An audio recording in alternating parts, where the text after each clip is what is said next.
One more chance. The Big 12, Baylor and Oklahoma playing at noon Eastern time. Might not quite be a play-in game. It is a keep breathing game for the conference bully OU and upstart Baylor.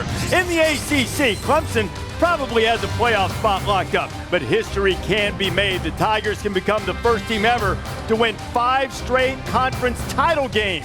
UVA there for the first time. There is a rematch in the Big Ten. Number 1 Ohio State. You know the Buckeyes have become the first team to win 3 straight outright Big Ten crowns, and the Badgers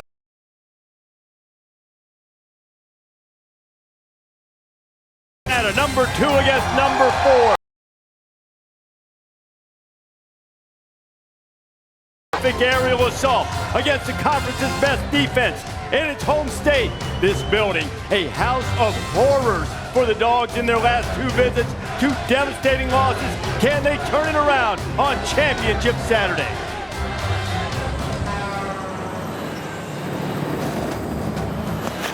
Good morning, Atlanta!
College Game Day, live from Atlanta, Georgia, is built by the Home Depot, proud sponsor of college football's premier pregame show.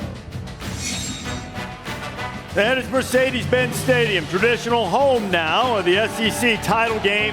It has housed a national championship game in 3 weeks from today, the college football playoff semifinal in the Chick-fil-A Peach Bowl, and either the Hairy Dogs or LSU could very well make it back here. Let's not mess around. Let me set the table for you on Championship Saturday. This is the way the rankings look going into the weekend. The top 8 teams, 7 starting.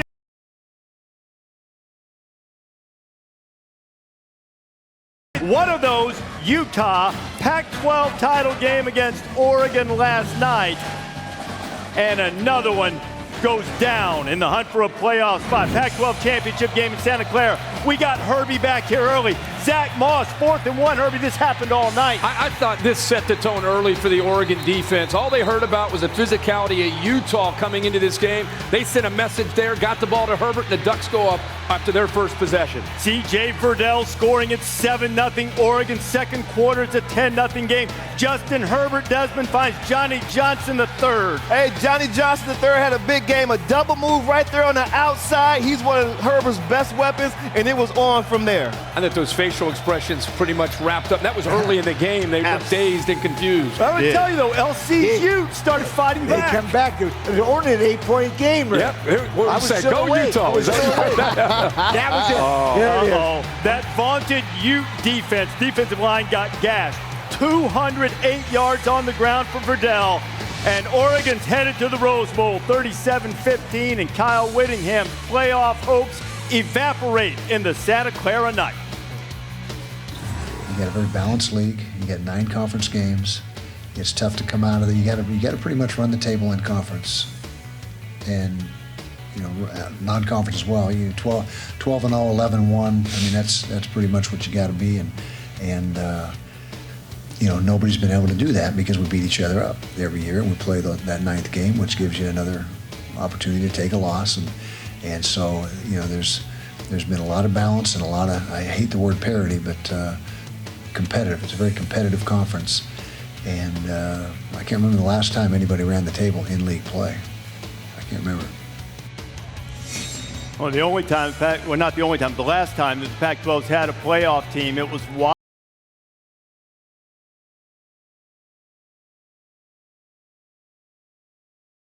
but eliminated from consideration. Glad to have you with us, College Game Day. You've heard from everybody. Reese Davis, Desmond Howard, Lee Corso, and Kirk Herbstreit.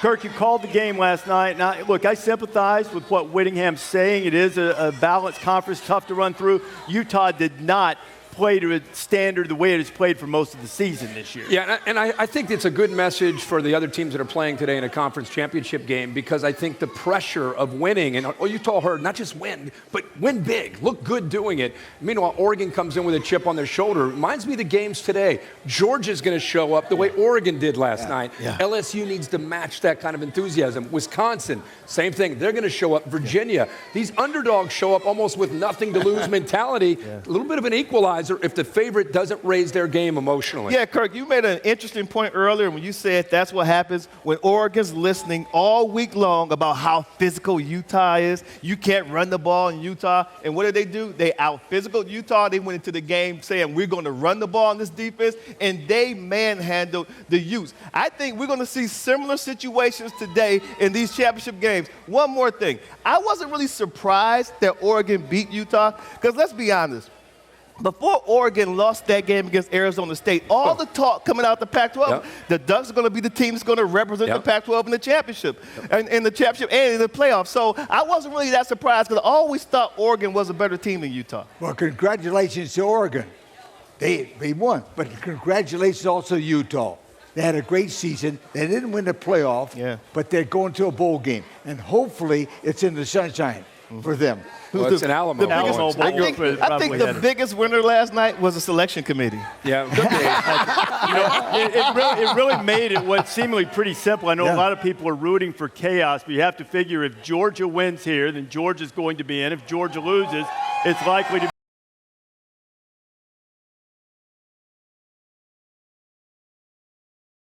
Eyes now are on Dallas, right? And we loved the first time that these two teams got together. I think it was the best individual performance I've seen all year. Jalen Hurts down 25, wills his team to a victory in Waco. Will it take another effort like that today? He does get CeeDee Lamb back. Remember, he did not play in the first game. This Baylor defense is better than people appreciate and realize. They're going to have to try to create turnovers to get the ball back. Memphis, Cincy Part 2. Last week, these two teams played. Brady White had a really good game. Threw for 233 yards, 2 touchdowns. Chris Claybrooks had a 94-yard kickoff return. Memphis was hitting on all cylinders. Even the defense in the championship game. Clemson and Virginia. Clemson is a special team. They won 7 straight games by 30 or more points. They won 27 straight. They entered the postseason as the only team in the nation that has 10 wins against Power 5 teams. They are very, very good. Hey, you guys want to see some elite running backs? Check out the Big Ten championship game. J.K. Dobbins. He is number 4 in the nation right now after 138 yards per game. 6.6 per carry, but how about the speedster, Jonathan Taylor of Wisconsin, number 2 in the FBS, averaging 146 yards. This game might come down to if a guy like that, Cephas, can make some plays down the field. SEC, Georgia, and that old school defense, that great safety duo of Richard LeCounte and J.R. Reed, they're going to have to be huge today. LSU is great inside the hashes. Georgia's got to get some pressure on Joe Burrow. Remember when he took over the team when they beat Georgia last year and said it was my house? Can he make it his house on his way to a Heisman Trophy? Great statistical season at Ogeron with Tom Rinaldi. Ed, there's been a lot of focus and talk about the playoff, but what would an SEC championship mean to you? It's the standard at LSU. That's why you come to LSU. That's why these guys have been committed. These coaches have been committed. It's going to be a great challenge. What do you see as the key strength-on-strength matchup against Georgia? You got to win the line of scrimmage. They're very physical. We're going to have to run the football, stop the run, and basically play at the LSU standard performance. The notion of style points or the eye test, what's your take on that as we get to the final conference championship games of the season? No way. We play the game to win it, and that's it. Good luck to you, Ed. Go Tigers.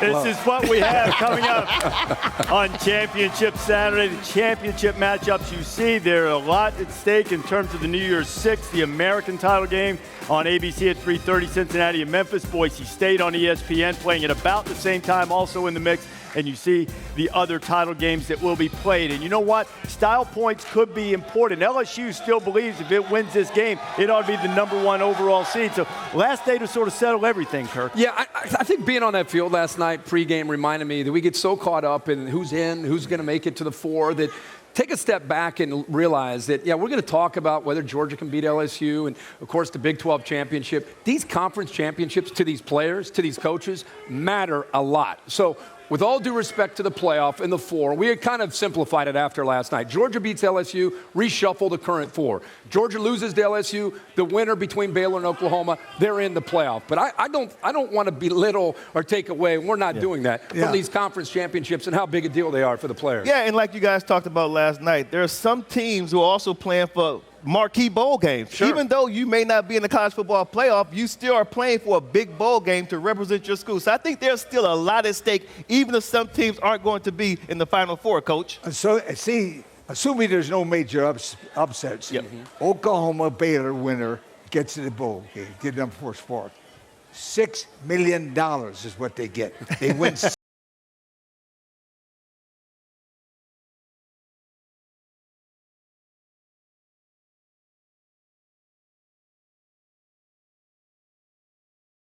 If Georgia were to lose close, how they would compare there. I agree with you. I think the Big 12 winner would merit the playoff berth. Yeah. There will be some discussion about that. And on the New Year's Six, I think the American champion should be the New Year's Six representative, even if it's Cincinnati. If they avenge that loss, with Mike Norvell maybe on his way to Florida State. There's a lot at stake. A lot at stake today. We're going to break it down all morning here from Atlanta International Plaza. College Game Day rolling inside College Game Day.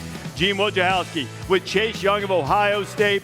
He offers up some advice for people who might be trying to block him. I would imagine it's something along the lines of, good luck with that. Also, Ed, another big star will not be in the playoff. First time Alabama's not made the playoff. Tua goes one-on-one with Kirk, giving some insight into the injury he suffered on what might have been his final college football game. You guys are blowing these guys out. A lot of people are like, why is he even in the game? What's your answer to that? It's a decision that Coach made, and we, as players, we stand behind him.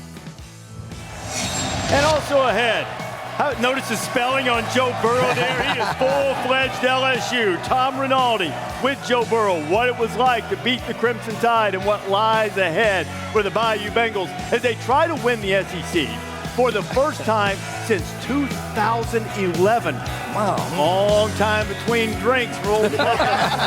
hey, look at this right here. This might be a lean. Purple. I have nothing to do with this. He gives me tells me what to wear. I have nothing to do with this.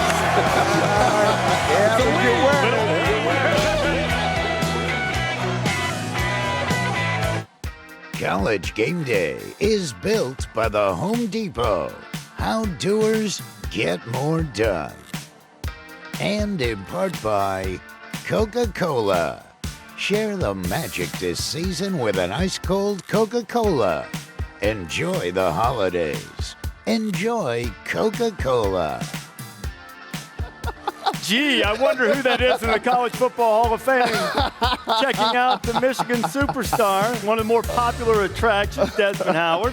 Made it into the 2011 class of the College Football Hall of Fame. Joe Burrow is on his way to winning a Heisman Trophy and a first-team All-American will make him a candidate for the College Football Hall of Fame someday. Another slam dunk guy to make the Hall of Fame. Another day will be David Pollock as well, who joins us now. A championship day, you know what it's like to play in these championship Saturdays. It's fun, man. I mean, it's all you work for all year long. You point to this moment. There is no, I'm not going to show up. There is no who's motivated. All teams motivated. Yeah. And motivation sometimes on the final day of the season can lead to season-altering, postseason-changing upsets, and we've seen plenty of them. Think December 5th, 1998, Miami, UCLA rescheduled game because of the hurricane, and there goes Edgerrin James. What a crazy day. Game day was actually in Miami watching Edgerrin James and Cade McNown with a last-ditch effort. I think Bennett went up to try to make a play and came down without the ball. Canes upset. That shows you how long ago it was. UCLA was number 2. Yes. Kansas State and Texas A&M, it was the same day. How about Michael Bishop? They were on their way to the title game, it looked like. And Brendan Stewart, the transfer from Tennessee, got a chance late. But, man, Michael Bishop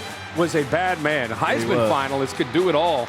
But A&M just kind of hung around trying to pull off a big upset, and Sir Parker makes the play here late for the Aggies. You guys going to my wheelhouse here. Back in the day, in the 90s. He gets excited. The post comes up, and this is double overtime now, and there goes Sir Parker. Yes, sir, to the Aggies. Man. No, sir, to Kansas State's hopes of winning the national championship, 36-33. Is that an RPO? Took down Kansas State.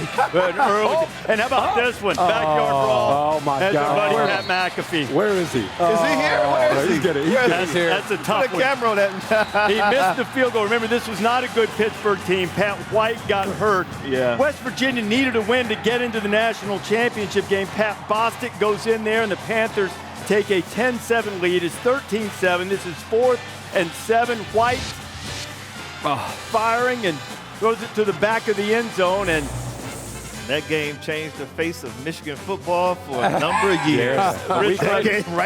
Rich Rodriguez ended up going to Michigan after that game, and it changed the thing. LSU ended up winning the national championship despite having 2 losses, beating Ohio State in the title game. All those things fell together for the Bayou Bengals to get in it as well. So, you look at it now, a lot of favorites out there. Do you see an upset out there today? I think Baylor's got a really good chance. I do. I know. Listen, beginning of the season, Baylor had a lot to prove, and they kind of sputtered, and it wasn't anything great. But I feel like they've really taken off. I think they knew who they are. I believe in them. I think Baylor's got a great chance if they can tackle Jalen Hurts. That's the hardest thing. You can get to him, and you know what he's gonna run the football. Getting him on the ground, he's so powerful. That'll be the key for this defense. They did a bad job. Lost the time of possession bad, but I think Baylor's got a legit shot. I think one of the most difficult things to do in college football is to beat the same team twice in the same season. And you look at Cincy playing back-to-back weeks. Back-to-back weeks now. And so you look at Luke Fickell, great opportunity for his team to avenge the loss that they had last week against Memphis in the championship game too. They have to be motivated. Don't forget, in this game, they were down like 17-3. They came back, but then their quarterback, their second-string quarterback, Ben Bryant, he turned the ball over 3 times late, and that's how Memphis was able to win. So maybe Cincy just might upset Memphis. Des, when you look at those 3 games,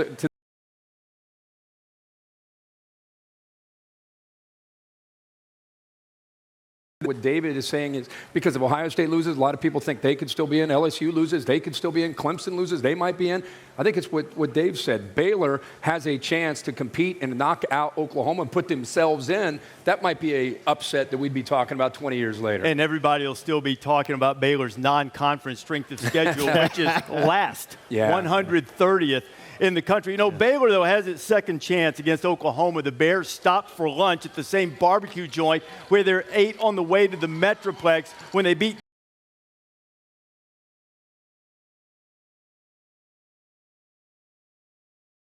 did the exact opposite when they played Oklahoma, squandering a 25-point lead before falling. Now, nobody's claiming there's some secret ingredient in barbecue sauce that would give Baylor the luck that it needs to go on and maybe get into the college football playoff. But when you're so close you can taste it, why take a chance? 28-3.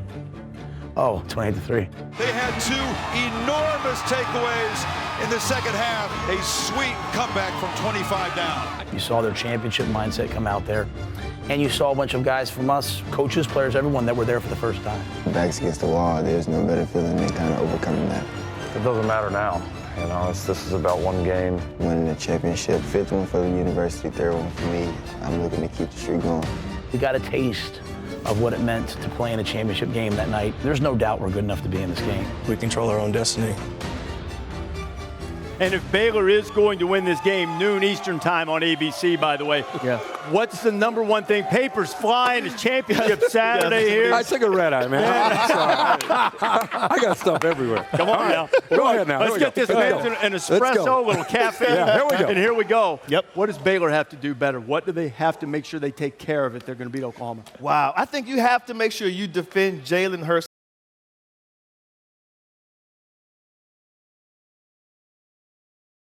Hurts converted a bunch of third downs using his legs. So in my opinion, they're going to have a spy or some type of rush where they're not rushing past Jalen Hurts. You have to have like an even rush to make sure he doesn't break contain. If they can control or contain Jalen Hurts as a runner and turn him into just a pocket passer, I think the Bears defense will have a great opportunity to be successful and they can win the game, Kurt. Yeah, and boy, if you can get him into those obvious passing situations and mix up your coverages with Phil Snow, gives you a chance to maybe create some turnovers, which has hurt Jalen in the second half of the season and why they've taken the ball out of his hands and run the ball more. I think it's Charlie Brewer. I mean, you go back and watch when they went up 28-3, Charlie Brewer was running, he was throwing, he was in control, and Oklahoma's defense didn't have an answer for him. Now, they made the adjustments in the second half, but I want to see Brewer. I want to see Mims. I want to see those receivers one-on-one against the Sooners. And no one's really talking about Baylor's offense. They're legit.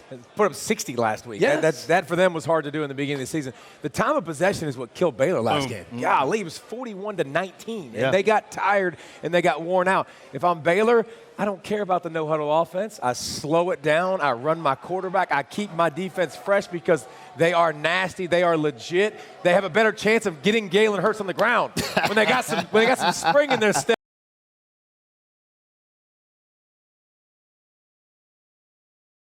Care of the football. As long as they take care of it, they'll be in the game. You know, we're talking about this game. Let's not lose what Baylor's done. 2 years ago, they were 1-11, and they're playing for a conference title and maybe a spot in the college football playoff. Bear, you got to lean on that one. You're going to give us something on your board here? Another team that was 1-11 last year was Central Michigan. That way the Jim McElwain takes over, did a great job. Dormady, the Tennessee transfer, their offense was good. But today they're going against Miami of Ohio, who I think has the best defense in the MAC. The last two games, they didn't need either of them. Their position was secure. They played like it. I think today, you look at Central Michigan, the better teams in the MAC they played, whether it was Buffalo, whether it was Western Michigan, whether it was Ball State, they either were involved in a close game or a loss. Miami of Ohio 4-0 in one-score games. I think the Red Hawks, very, very close game today at the very least in Detroit there. That's in the MAC championship game. Jim McElwain, who is a guy who was talked about for some openings already. There's an early rumor about him in Missouri. He has said to some quarters that he hasn't been contacted. But there are coaches that we think are on their way to new places. It looks as if they're going to pour some fresh water on the parched areas of the Grove. And Lane Kiffin, who has a conference championship game today, by the way, against UAB, will be on his way to Ole Miss. 60-34 in 8 years. He's going to go after Saban's staff, Orgeron's staff to try to make some noise. And Mike Norvell, we've talked about him in the American. It appears that he will be named head coach at Florida State. The deal could be announced on Sunday. He's been a coveted guy. That one is the one, now both of them for real, but that is the one that you wonder how it will impact the game today with Memphis playing Cincinnati a second time. I just can't help to think about Lane in the SEC West and say thank you to the college football gods for putting Lane Kiffin and just the way he stirs things and he can't help himself. So that'll be a lot of fun, not just with Alabama, but everybody. Just so it's great to see him back in the SEC as kind of the villain. But I also love to see Florida State. If that ends up going down, Mike Norvell, really an innovative offensive mind. Always attacking, knows how to recruit. And he's got a game himself, as you said, and that'll be focused for him to just try to win this game and win a championship. I get it. I like Lane Kiffin getting a second chance. How much has he grown up? How much has he learned? Those shots you're talking about, he'll take shots. How much does he not do that now? Does he be more of a guy that has learned his lesson? Can he do that? I'm getting a lot of heads going like this. Yeah. No. But I got to think Ole Miss is signing up for that. They got to know that you that's know what part you're of getting his when deal. you get Lane Kiffin. Great recruit. You know, he has an innovative offensive mind, great play caller. It'll be great to have him back in the Power 5. Norvell, I want to see how he recruits for Florida State. That's a very interesting mix to me. Norvell up there in Tallahassee. Recruiting, energy, that's the reason. Some at Ole Miss, not all, It's not universal with the Ole Miss family that they're happy about this, but that is the reason that they're going after him. Remember, this is a guy who's had 5 or more losses in half of his seasons, but terrific offensive coach. Yeah. And just by the way, his brother Chris, who's with the 49ers now, former DC, who had some NCAA issues at Ole Miss, show cause expired December 1st. That's just a side note. I'm sure it's not related. Home Depot College Football Awards come your way Thursday night, 7 o'clock Eastern Time on ESPN. We'll hand out some hardware. I will imagine that some of that will go to Joe Burrow, who we're going to see here in the SEC Championship game a little bit later on this afternoon. And let's check out Section Zeros. We are sharing a Coke with Harry Dog and all the SEC fans out there. How come we can't get Ugga in there, too? Yeah. he's on the back ice. He's icing. Yeah, maybe so. Still ahead on College Game Day, Georgia and LSU, 2 of the top 4 in the country. Georgia has issues at wide receiver. We'll talk about that. And LSU's defense has it turned a corner now. And Clemson, a huge favorite against UVA. Can they get in the playoff no matter what? I just don't think our team has been portrayed properly, and I think people have missed out on a beautiful football team. We've dominated every single opponent.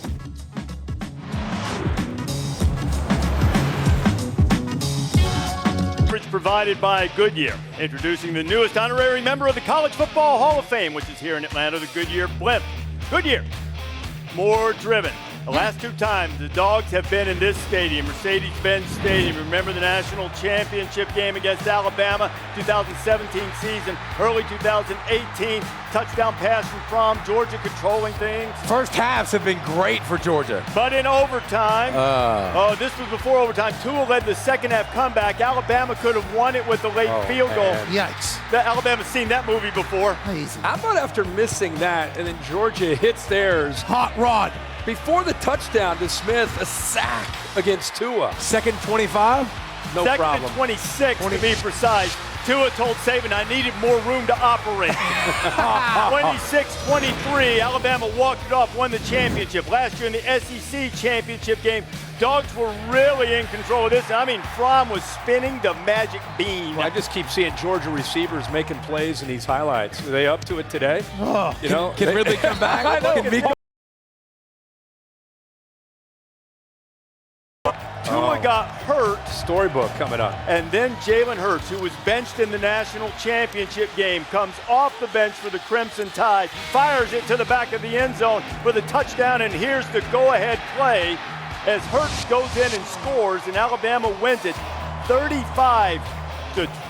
Crimson Tide went on to the playoff. Here is Georgia's record at Mercedes-Benz Stadium. But I think, to be fair, when you consider that Tua came off the bench to beat Georgia and Jalen came off the bench to beat Georgia, as long as Georgia can keep Miles Brennan on the bench today, with LSU's backup quarterback, I think the Dogs will be fine. Right? Yeah. The one thing that Georgia does, Georgia's going to have to make some plays to go against Joe Burrow and that LSU offense. And the wide receivers for Georgia has been a problem. George Pickens against Georgia Tech last week, suspended for the first half of this game because of this ill-advised move. He went WWE there into the wall. Into the turnbuckle. I mean, he didn't take the helmet off and hit him with it, but it was a little bit aggressive. Now, Pickens out for the first half. Lawrence Cager's out for the season, so these are the guys that Georgia will have available in the first half. Now you say, what's the big deal? Here's the big deal.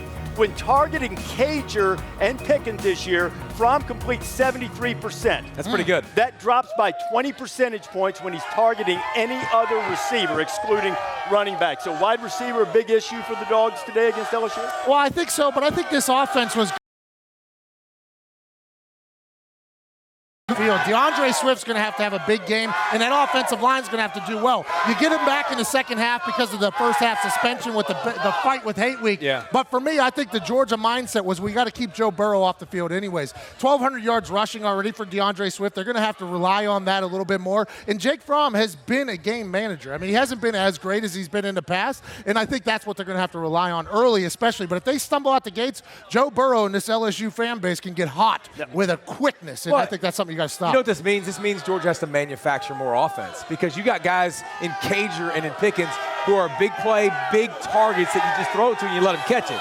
You don't have that luxury now. So James Cook is a guy I would have put on that graphic. He's a guy that you can get him the football on jet sweeps, on bubbles, make him a part of the game plan. I think you're going to see more screens. I think you'll see more of this Georgia manufacture the first half, and then when Pickens gets back, you got an opportunity to still make big plays and go bombs away. And not to mention they're taking on an LSU defense right now that's playing really well. We've been criticizing them all year. They played great last week. I think they played with a chip on their shoulder, which we expected them to do. But I think DeAndre Swift should have been on that graphic too, because I think he could be involved as much in the passing game as he will be running the football. So I think he is the entire key. I know it's Jake Fromm and his leadership, but man, Swift, if the shoulder, it's got to stay up. If Georgia wins, we're going to be talking about DeAndre Swift. And you know what's crazy?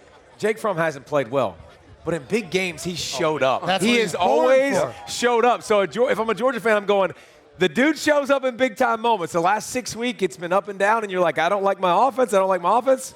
You know he's been in big games. I also think James Coley, the offense coordinator, needs to be aggressive. Like, they're going to go into this dome with 70% of that dome filled with red, and they need to have that in their corner. They can't go predictable. They can't run Swift and be at 3rd and 6.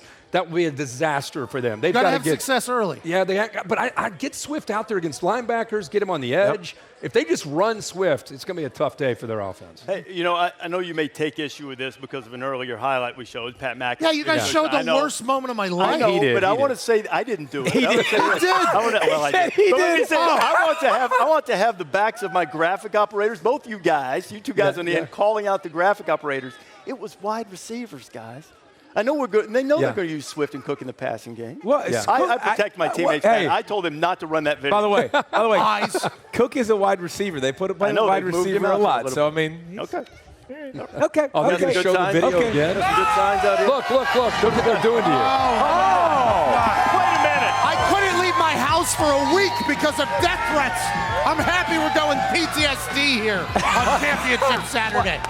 Why did we do that to my new best friend? I thought we were friends here, honestly. Turns out this is just a nightmare today. Kicking might be a huge part of this game. Hot rod, by the way. This is the best friend to everybody in purple these days. And Oakland, they're probably already in the playoff. Got the selection show coming up on Sunday. That is the exclusive unveiling of the rankings.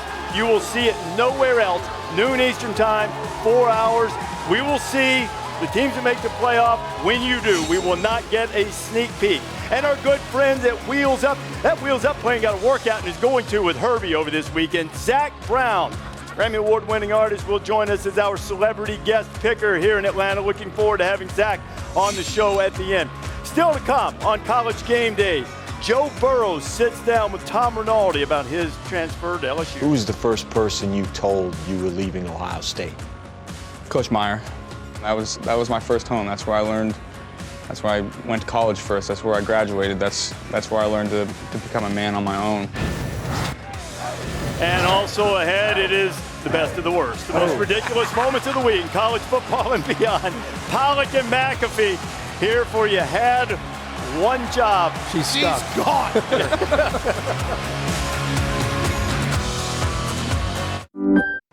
College Game Day is built by the Home Depot. How doers get more done. And in part by Pizza Hut, official pizza of college football. No one out-pizzas the Hut. The championship Saturday, the Buckeyes are going to play for the Big Ten title, a game in Lucas Oil Stadium. Ohio State has beaten Wisconsin in its last 7 meetings. You know, no one has been to the Big Ten championship game more often than the Badgers. Among all coaches in the history of college football, only Walter Camp and Larry Coker have gotten off to a better start in their careers than Ohio State's Ryan Day. Now, nobody is calling Day the father of Ohio State football, at least not yet. But he is the first Buckeye boss to be honored as Big Ten Coach of the Year since Earl Bruce in 1979. It wouldn't be terribly surprising to see Day match Coker's feat of winning a title in his first year. Up until this point, everything has been a first for Ryan Day, but not today, trying to beat Wisconsin for a second time. The Buckeye boss with Michelle Steele. Coach Jay, you beat Wisconsin convincingly in the first meeting, 38-7. What have you seen from this Wisconsin team since then that makes you think they're more of a threat this time around? Well, I don't think that, first off, the score really was indicative of the game. I thought they did a great job, especially in the first half against our offense. It kind of shut us down. So, I think this is a really good team. They're very well coached, very disciplined. They run the ball really well, and they got some playmakers on the outside. And then on defense, really stout up front, really strong up front, and they got some good guys in the secondary. So overall, they're a very, very good team that has only gotten better as the season's gone on. Let's talk about Justin Fields. We saw him leave the game against Michigan and come back with a knee brace on that left knee. How is that going to impact his ability to run the football against this Wisconsin team? He's been dealing with this for the last couple of weeks, and our training staff's done a great job with him. He's had a good week of practice, so he'll be fine. How much is that going to be impacting your ability to call this game? We don't think it will at all. I mean, we wouldn't put him out there if he wasn't ready to go, and he'll be ready to go. Okay, thanks so much, Coach Shea. Okay. Michelle, Ryan, thank you very much. Ohio State and Wisconsin earlier this week.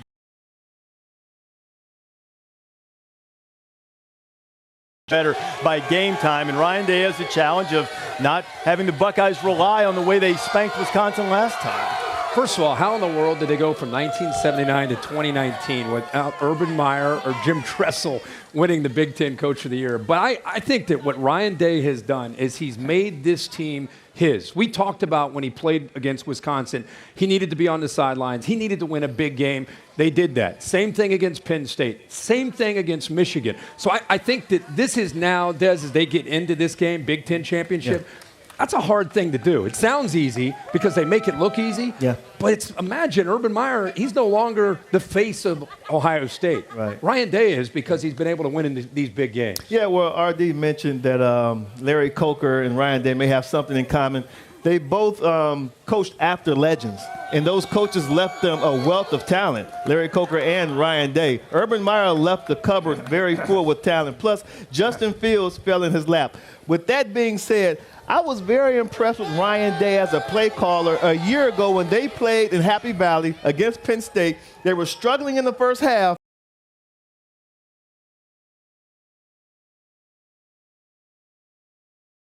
To get the ball to the playmakers' hands, and then that's when Ohio State beat Penn State. And now this year, how he's just transformed that offense. I think Ryan Day is one of the premier play callers in all of college football, Coach. Ryan Day has quietly done a great job as head coach.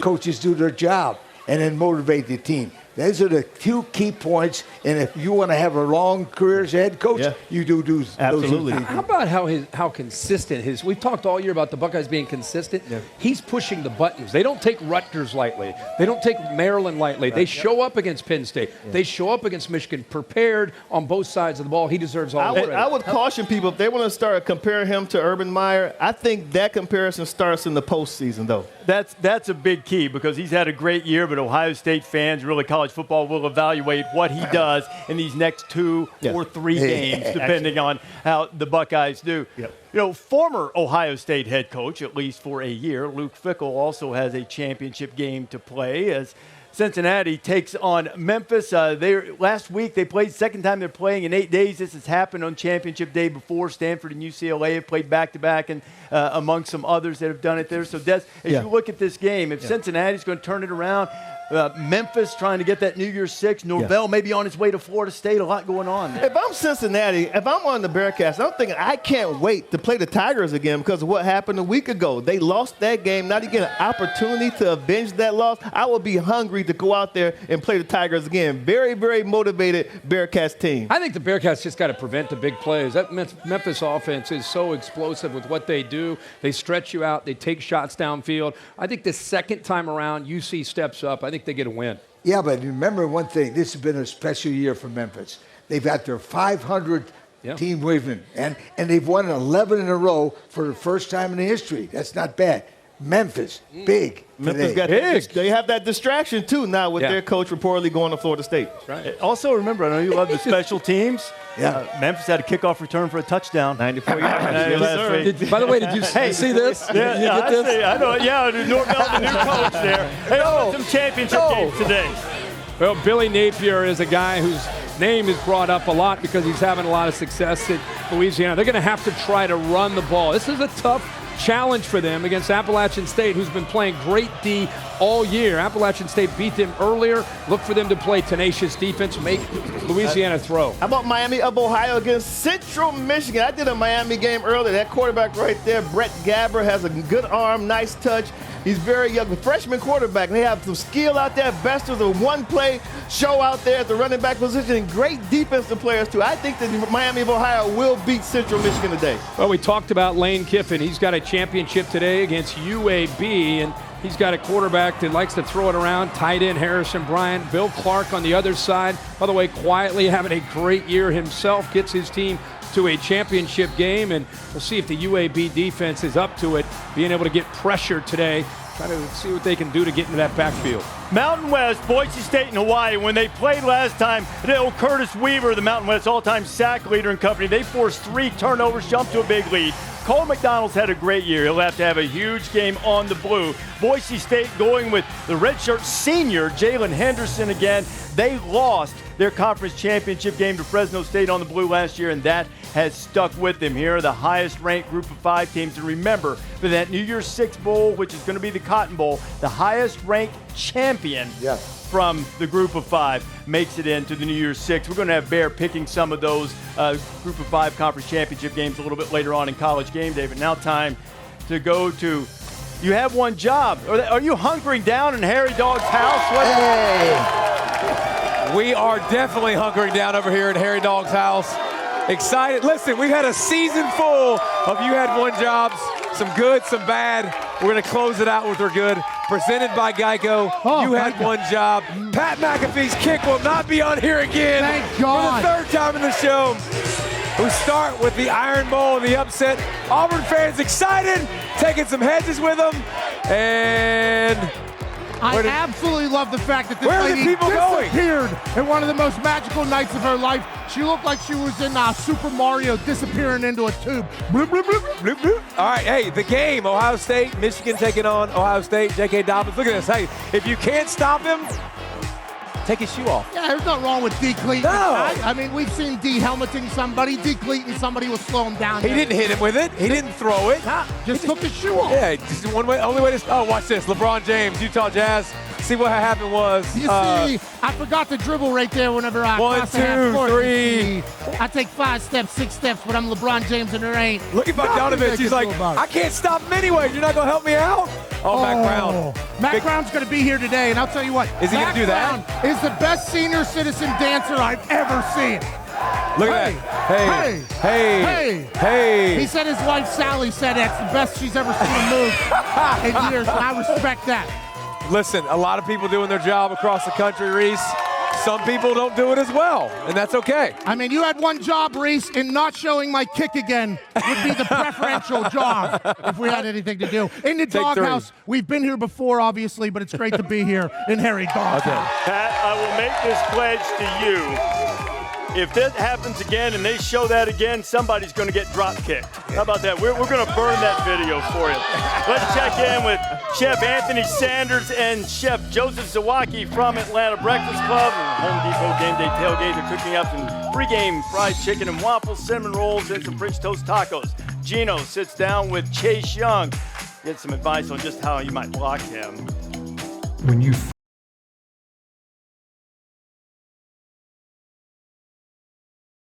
I really didn't have any words, I guess, at that point. Let my family down, my coaches down, my reputation. That 2-game suspension didn't stop him from leading the nation in sacks. And final day to make a case for the playoff. We're going to break down a lot of scenarios. Rob Mullen's going to join us. What about LSU? Are they in no matter what?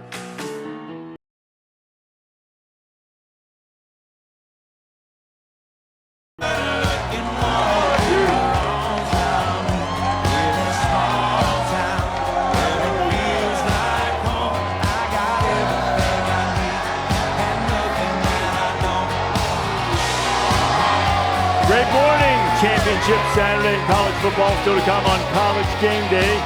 Tua Tagovailoa goes one-on-one with Herbie, reflects on his season-ending injury, and gives us a little insight into his upcoming NFL draft decision. Joe Burrow gets set for his first ever SEC title game. Talks about being an underdog and what it's like to be told, you're not good enough. Nobody's telling him that anymore. And today's celebrity guest picker is Grammy Award winner Zach Brown. He'll make his championship game picks, plus LC makes his headgear. We've made some great friends on the road over the course of this season. It's gone way too fast. How about Dave and Barb Wright? They started with us at Disney in week 0. They have traveled everywhere we've gone. They made it down to Kirk's hometown. I'm sure they went over to the Herb Street house for a little dinner. Have you stayed overnight? I mean, I didn't get a call. They came through Nashville. Then they went to my hometown of Muscle Shoals, went to Fame Recording Studios, brought me back a Muscle Shoals wool cap, and then back here in Atlanta. While we had dinner with the Wrights the other night. Great to see them. They were a great, pleasant company. Is there a city or state that Barb and Dave haven't seen since August? They've been everywhere, man. They got it all covered. Hey, good day to be a Duck, too. Yeah, it is. Congratulations. They are huge Duck fans, fans. season ticket holders.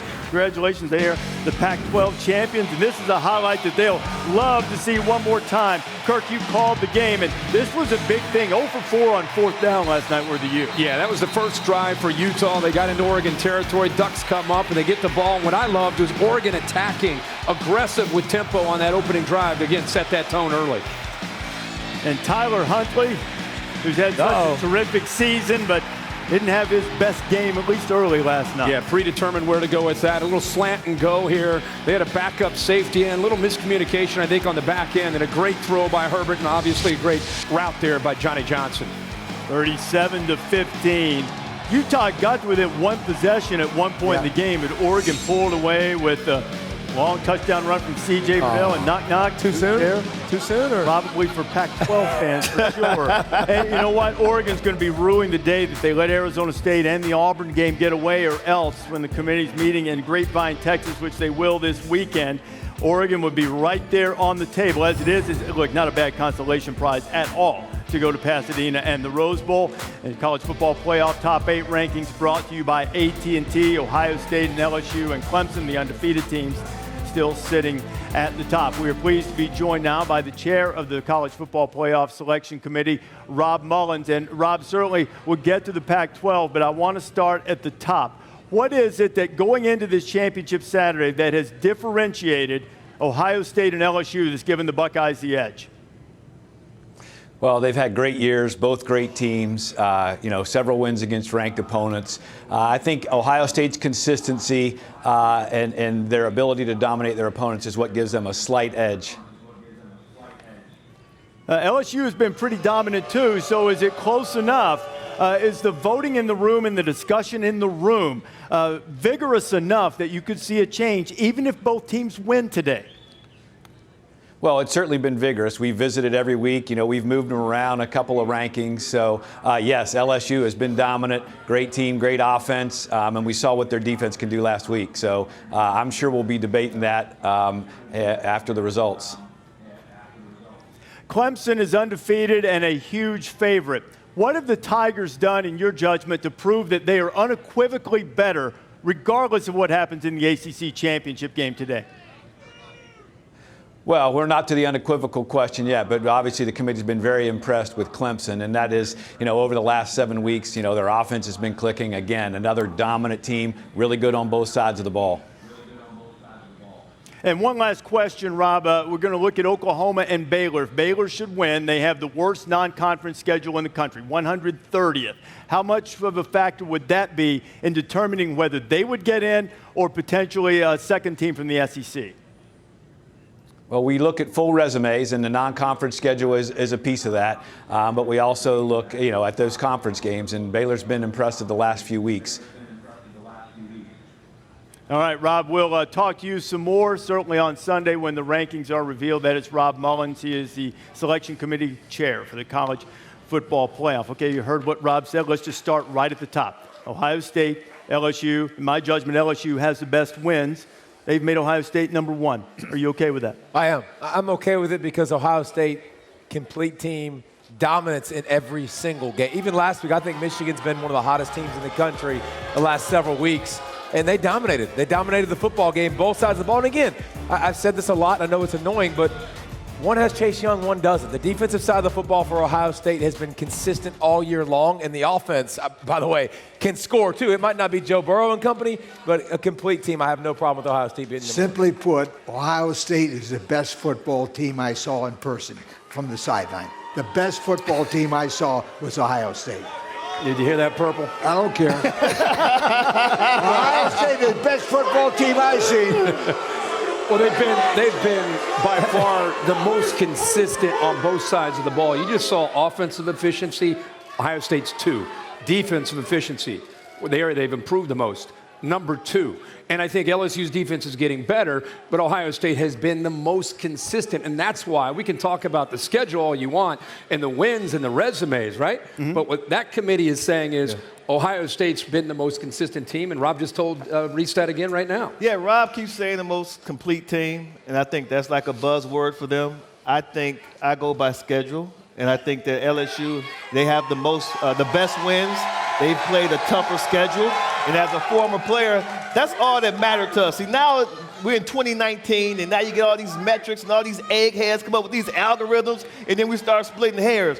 But if you go by, now I understand, Ohio State, they're not far behind because they did destroy all their teams, except Penn State. At home, they didn't destroy Penn State. That was a struggle. They only beat them by 11 points. I'm just saying, so I like the fact that LSU played a tougher schedule, and they won all of their games.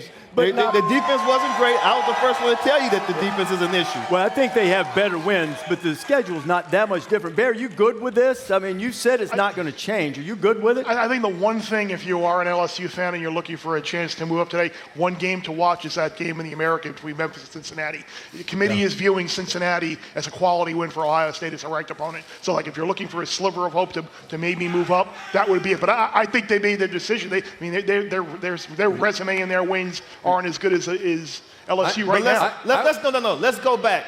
This is only if Ohio State beats Wisconsin today and LSU beats Georgia today. Okay, of course. So we put but I don't think that was explained to our audience. That's like, but everybody we knows didn't say that. Well, you're not going to lose. If you lose, you're not going to be number one. No, I'm saying we're saying if they both win today, which one should be number one, not where they stand right now. I think it's so close that how Ohio State plays against Wisconsin, and if LSU looks good and decisive and beating the number 4 team, that could be enough to flip it. I think how those games that's go. My point. That's exactly what I'm saying. I think it's that close with the committee. I want to get to one other thing though, because I feel like this is a must-win for Clemson. I mean, if the Clemson Tigers were to stumble against Virginia today, I mean, they are finished. Get on that Roy bus, go to play Eastern Michigan in the Weed Eater Bowl. They have got no chance. I'm with you. Isn't that what? No, he was kidding. A lot of sarcasm. He was only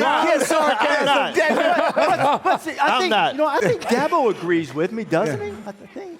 Of course he does. It's huge from a national standpoint because obviously if we lose this game, I mean, they're going to kick us out. They don't want us in there anyway. I mean, we'd drop to 20, I mean, Georgia loses to this very same team, and the very next day it's how do we keep Georgia in it? We win to the team that beat South Carolina, and how do we get Clemson out? It's the dadgummest thing. So it's big because they can't vote us out. I mean, we gotta go under. We gotta go 30-0. I mean, we ain't got no choice because we don't play nobody. Luckily for you, America, I'm fluent in Daboese. Let me tell you what he really meant there. What he meant there is that he will do anything to try to maintain that underdog status. The other thing that he meant is I've won 27 in a row, 2 of the last 3 national championships. Why in the, do I have to play LSU or Ohio State in the semifinals? Why aren't they sitting there at number 1? So why are they lose, they're the defending champs. They're undefeated. Why? I'm asking you the same question when we talk about LSU and Ohio State. Because it's his schedule, and they struggled that one game against UNC. Outside of that, why would the defending champs be number 1? So when you're talking about schedule, it has to matter who teams play and who they beat. That's my point. And yes, sir, if they finally play a team, UVA, who's 23rd, and they lose to UVA, Does Ohio State beat Penn State, Wisconsin, and Michigan? I'm not saying they didn't have a good resume. Teams. I'm not saying they didn't have a good resume. That's pretty good. But LSU beat Florida, Auburn, Bama at Bama. Here, let's get LC, please. If Clemson loses, they're still in because Utah got beat. Okay. That's it. And you look at their schedule, and one-loss teams in there, they'll be in there. Does anybody have an easier job than Dabo Swinney? As far as? In the country. If you think about Ohio State and Ryan Day, listen to me. Listen, Ryan Day, Nick Saban, they have to manipulate their players all the time. Yeah. Dabo's got all he wants. Yeah. Dabo gets all he wants every single year. Turn the TV on. We're never number one. Always number three. It's literally. And they got the easiest road. And the easiest road in the history of the world to get there. Yeah. To be clear, and I think Bear's in agreement with me here, I think the top three teams, Ohio State, LSU, and Clemson, are in. I think they get it no matter what. So the question is, who's number 4? Now, the winner of the Big 12, is it as simple as that? The winner of the Big 12, if LSU wins, it's as simple as that. If LSU wins and gives Georgia a second loss, the Big 12 winner makes it in the playoff. Absolutely. Absolutely. Yep. Absolutely. No brainer. And they get $6 million for going in there. There you go. Is it as simple as that? Yes, I see. Look, he's got a little. I want to watch this game. It's the best 4. It's not the most deserving 4. The best 4. That's not our rules. That's the committee. That's the committee's rule. I mean, Des, you can laugh all you want. I'm just saying. No, you're right. Is Georgia going to play in a game today and make you go, man, they're terrible? What if it's 27-24 in LSU, this team that we talked about as one of the best ever, they lose on a last-second field goal? Are we going to say Georgia's terrible? No, but Georgia got that South Carolina loss that really brings it down. I'm just asking. Asking a question. I think in that situation, South Carolina is a disqualifying loss. Bear, would you agree with that? Yeah. I don't necessarily agree with it, too, because you look at Oklahoma lost as a 4-touchdown favorite to Kansas State. They did not lose to a 4-8 team. No, they didn't. But again, it comes back to are we looking at best or deserving? Like power ratings. Why do they have to be mutually exclusive? Why can't they be the same? Mix. It is a mix. Definitely different. Exactly. Georgia power rates higher than both of those Big 12 teams, but we saw last year they're going to put the one-loss I think if power conference team Oklahoma in. wins, Oklahoma's in. I think if Baylor wins and Georgia plays close, I think it'll be a discussion. I think Baylor may ultimately go, but I think it's a discussion. Give me a last word on this. How do you look at it if Georgia loses close? Baylor wins the Big 12 championship. Which way do you lean? Baylor's in. Should they be? Baylor's in as a conference champ. I think it's no different than last year. We saw the game with Alabama and Georgia last year, and we all thought. No, not with the committee. What do you think? You think Georgia is one of the best 4 if they lose close to it? I don't think I think Georgia shouldn't have lost to South Carolina. Exactly. I mean, that's what I think. When you mix all of it together, I would pick Georgia to win those games too. Yeah. But results need to matter. They need to matter. They lost to a bad team. Last word. Baylor only lost to Oklahoma, one of the best teams in the country. That's right. And beat them. And they would avenge their loss. If they can win. It's going to be a huge game. Much more of this coming. You see the rankings for the first time. College football playoff selection show presented by AT&T at noon Eastern time on ESPN. Who's in? You know who has some insight on who should be in and who's going to be good when they get there? Jimbo Fisher. Think about everybody he had to play this year. Everybody. Head coach will join us. He played LSU and Georgia this year. Joe Burrow trying to lead LSU to that championship today. Someone looking you in the eye and telling you you're not good enough to start. For you, what was that moment like? So I remember all the recruiters' names that told me no. I remember all the Elite 11 guys that got chosen over me. So I remember all that stuff. Boy, he has certainly been able to get the last word so far. And for our fans at home, stay tuned for the Pizza Hut Home Team Fan later on in the show.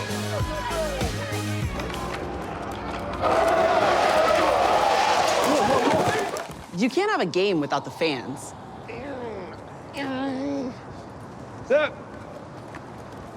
And you can't have football without the Hut.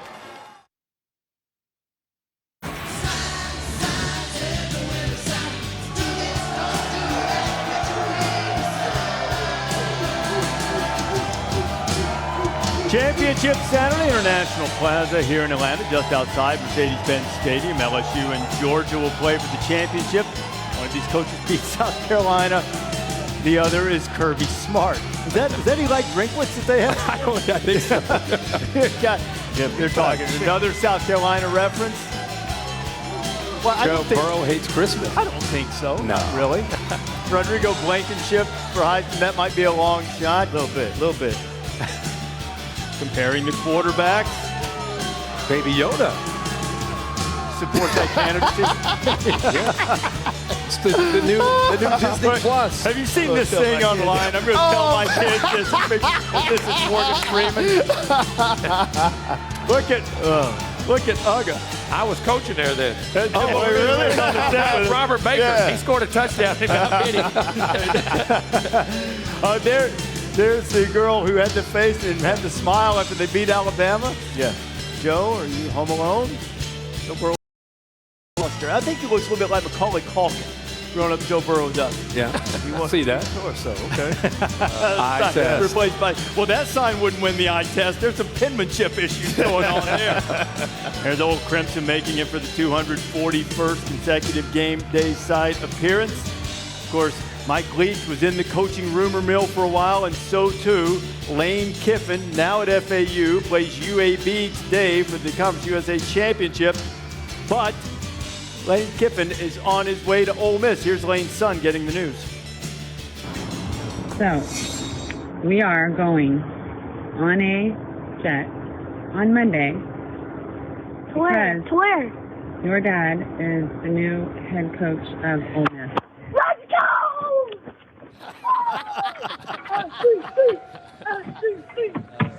Sounds like he's had a great time at FAU. Yeah. He's like, we're out. His name is Knox, remember, from when he was at Tennessee. Hey, let's see. Georgia and LSU have played for the championship. Justin Benson had a huge day. Jimbo, you were with this team, too. I was the OC on this team. Yeah. Had a great day, had a great defense, too. Lionel Turner, a pick six, taking it away from David Green. LSU had the big 24-6 lead. Benson had a huge day. You didn't even play the first time they met. They ran away from Pollock. It's the only reason they scored. Good call. Good call, Jimbo. Good call. Man, I watched the tape of that. There was a lot of extra attention on Pollock that day, for sure. But in 2005, DJ Shockley found Sean Bailey's second TD of the game. Dogs up 14-0. And then Matt Flynn, picked by Tim Jennings. You know, Bear pointing out this week, the winning team with Georgia and LSU have played for the title. Pick six every time. We'll watch for that one a little bit. 2011, the last time LSU won the SEC championship. Remember Tyler Badger, man? Yes, sir. Boy, he had a game. What? He had a game. Well, he was special that night. Yep. Very special. He's special a lot of nights now. Kenny Hillier going to bull his way in. He got face mask, flags flying, didn't stop him anyway. And did I mention the pick six? Mo Claiborne. It's turned into 42-10. LSU went on to the national championship game, fell to Alabama in that title game. Joe Burrow is going to try to take them to a championship again. You think about what Burrow has done this year, and it is incredible. In the history of this conference, you have names like Danny Werfel and Peyton Manning and Tim Couch and Menzel. He's put up the best statistical season of any SEC quarterback ever. Completion percentage may break Colt McCoy's record. Tom Rinaldi joins us now. This offense is similar to the one that Drew Brees runs with the Saints, and old number 9 does it pretty well for LSU. Reese, in the midst of all that, he's also become a state's favorite son. Born in Iowa, raised in Ohio, Joe Burrow often tells a story about his transition to his new state. Fall camp, training table, he grabbed a plate and began to make himself a salad. Everyone started making fun of me, he said. Apparently salad's not very popular in the state of Louisiana, so I don't eat much salad in public anymore, which is ironic considering that Burrow, who could win the Heisman Trophy and is leading his team toward the college football playoff, may never have to buy a meal in the state of Louisiana ever again.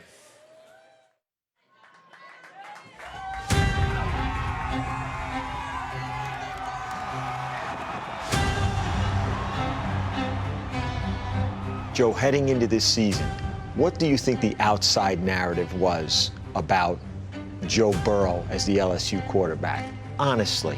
We were changing the offense. They're like, yeah, we've heard that before. And then they kept saying, you know, we have a pretty good quarterback. And they said, yeah, we've heard that before. I mean, there was a lot of disrespect, I think, towards us. And we knew that everyone was going to doubt it until they saw it against Florida, Auburn, and Alabama. and the LSU Fighting Tigers and Nick Saban and the Alabama Crimson Tide a loss here at Bryant-Denny. The reception at the airport. What did you think of that scene? It was wild. It was wild. I didn't realize how much it really meant to Louisiana, that game. That was fun. Joe Burrow now with his first opportunity at quarterback. Nice touch from Joe Burrow. Touchdown. When you arrived at Ohio State, what were your expectations for the next 4 or 5 years? Yeah, you know, obviously they had a loaded quarterback room. Braxton Miller, JT Barrett, Cardale Jones.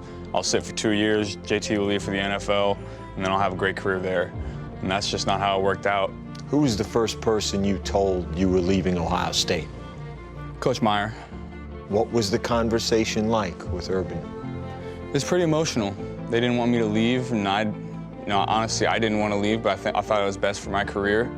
That was my first home. That's where I went to college first. That's where I graduated. That's where I learned to become a man on my own. And so it was hard to leave.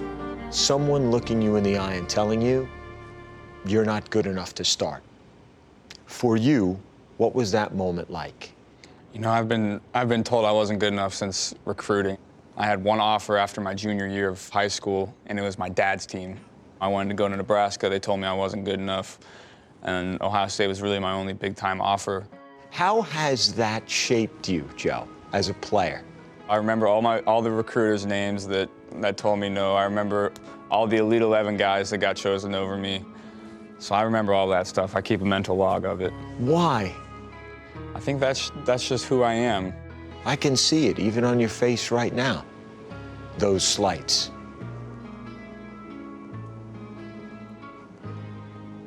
Yeah. There's 2 ways to deal with that. What are they? Well, you can accept the fact that people are saying those guys are better than you, or you can just keep working. That's what I did. I knew I would be at this point. That's exactly what happened. Zips it across the middle. Touchdown! Burrow stays on course. He's in the conversation. What is the blessing of being in the Heisman conversation? I think it shows not only the hard work that I've put in for 10 and 15 years, but the hard work that our team has put in their whole careers. What's the burden of being in the Heisman conversation? I honestly haven't really thought about it that much. I just do what I can to win games. If that means throwing for 400 yards and 5 touchdowns, that's what I'll do. If it means throwing for 150 yards and handing off 40 times a game, that's exactly what I'll do. You really can't overstate the journey that Joe Burrow has been on. But if you were to pick a point which perhaps demonstrates his leadership more than any number can describe, go back a year ago to the bowl game against UCF. Leveled after throwing a pick six by D lineman Joey Connors, 100 pounds heavier. Burrow lay on the ground, wind knocked out of him, bleeding from his face, got up, threw for 4 touchdowns and nearly 400 yards. Players on that team will point to that moment as the beginning of this season. Obviously, LSU hasn't lost since, Reese, and it's leadership perhaps beyond numbers that have the Tigers where they are right now. Tom and Joe got in the end zone last year against Georgia when they beat the Bulldogs. He started pounding his chest and saying, "This is my house." You see, we're just over an hour and a half away to the start of your championship Saturday. You've already heard from Jimbo Fisher, the Texas A&M coach. Jimbo, you've played these 2 teams in the SEC championship game in the last couple of weeks.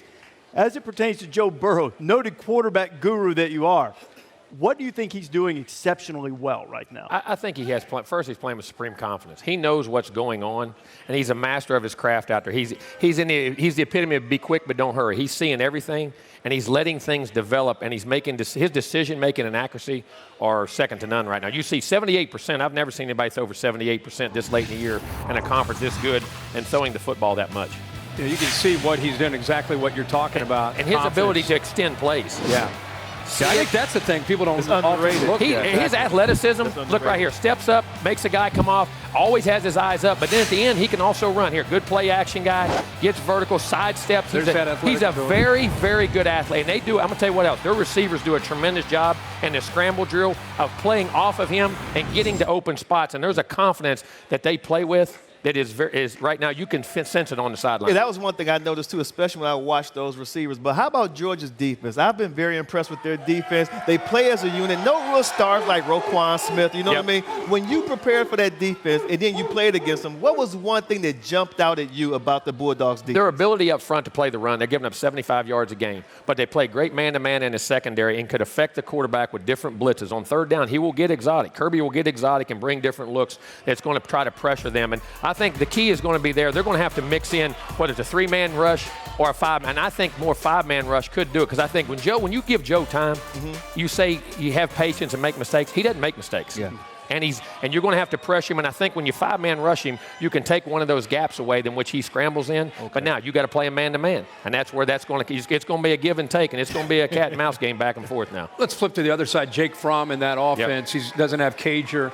Doesn't have Pickens in the first half. We've all been talking all week that Swift will probably take on even more responsibility even in the pass game. What are your thoughts on LSU? Good game last week against you guys and against this offense. I think that's going to be as big a matchup as anything. Georgia's offense against LSU's defense. LSU is going to score points. You got to match them.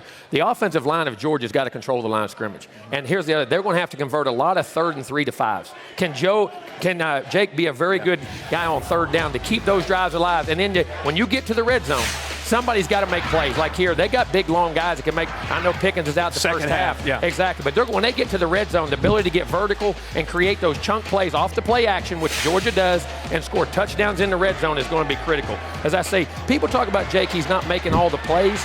But here's the thing, he's making the smart plays, and it's the plays he's not making that's getting him in trouble. It's just as big. But here in this game, LSU is going to score points.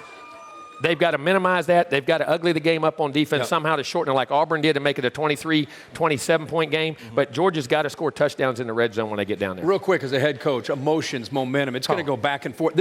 Probably more in this stadium and this game than any other game you play in. No doubt. How do you help control that as a coach? Hopefully the league has done it. The environment you get in each and every week in our league make a big difference in here. I mean, this is not like this is the first or second time you're in it. You're in it every week in the SEC, and it matters. And I'm going to say this. I've played national championship games, won national championship. The emotions in this game is as good and as any game you play in college football. I've had a couple of head coaches say that it was more intense. I agree with that. I'm not going to, but I agree with that to a point. You might be the most inside expert on this entire playoff because thanks to your schedule, which, boy, what a soft schedule you had. You also played Clemson. Yes. How do you compare Clemson to these two teams you've seen? Well, listen, they got a dynamic quarterback. They got 2 wideouts that Ross and even when you cover them or you double cover them, they still jump over you and make plays. Right. I mean, they're erasers. Now, up front, but that means they can run the football right here. Yeah. I mean, there's Higgins in the length downfield. Look at this catch right here. Look at this catch. You got double coverage. We're covering the guy as good as he can catch, and they're playing over the top. That's what you can't coach against. I mean, and then they can run the football, but Ross, you got 2 of them. You can roll to one of them. You know that. But when you got 2, and then their slot guys are good, you got ETN. And then you can run the football inside. Yeah. They're not as dominant on defense as far as players, but as a unit on defense, they play very well. And they've changed their scheme a little bit in that they went to some more 3-3, and which let Simmons do some more things, who I think is a great player. Absolutely. It could be probably a first-round pick. But they've done a great job coaching, but both those teams are playing with great confidence. You know what I mean? Yeah. And I think that's the one thing I see out of LSU also. They're playing with unbelievable confidence right now, but Clemson is too, so it's going to be a heck of a deal. When you had the game plan for Clemson, especially for their offense, Trevor Lawrence has thrown multiple interceptions in multiple games. Yes. How do you think defenses will attack him to try to affect him as a passer? I think they'll try to play the box light. Okay. I think they'll mix in and try to play the box light, make them forced to run the football because all the big plays, Etning can hit them, but they don't want the one-play drives where, the receivers are going over the top. And they'll try to probably play multiple looks in coverage to try to confuse him and try to get him to throw into the coverage, and hopefully one of those double coverages, somebody comes up with a play. Well, and Kirk mentioned it, but ETN, too. He's just 2-time ACC offensive player. That's all. That's all. That's what I'm saying. You look back and all of a sudden 6 yards, 8 yards, 10 yards. Yeah. But he does have the ability to hit the home run, too, because he's got great straight line speed. Yep. And so, that's why they're in the playoffs. That's right. There you go. Jimbo, thanks a lot, man. Really appreciate you joining us. Jimbo Fisher, the head coach Great to be with you at guys. Texas A&M. You know that he's going to be in this scene pretty soon, getting the Aggies here playing for an SEC championship as we check in with our buddy Pat McAfee, who has the Pizza Hut home team fan.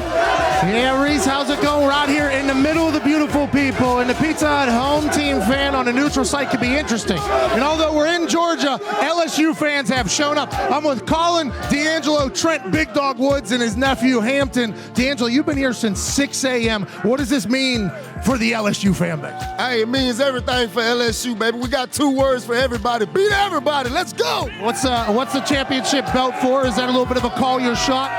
What'd you say, son? That championship belt, is that a little bit of a call your shot right now happening today? Oh, yeah. I just got to forecast the future, man. Ever since this, we've been rocking this game 1, and we're going to rock it today, and we're going to rock it December 28th, and we're going to rock it in New Orleans for the national championship. Let's go!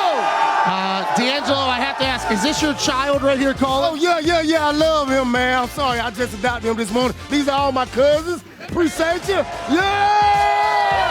All right, and Trent, the top of your head is a piece of work. You're called Big Dog Woods. We're in Georgia. Are you a little bit worried about how many LSU fans are here today? This is our house. This is our house. The dogs on this place, baby. Go Dogs. What do you love about this Georgia team that has made you wear overalls and paint your head what seems to be a couple-hour paint job? My whole family's tradition. We've been doing this since 1980. My grandfather started it. When he passed away, my dad carried it on. When he passed away, I carried it on. And then when I pass away, this man right here is going to carry it on. That boy Hampton's got good hair. I don't know how easy that paint job's going to be.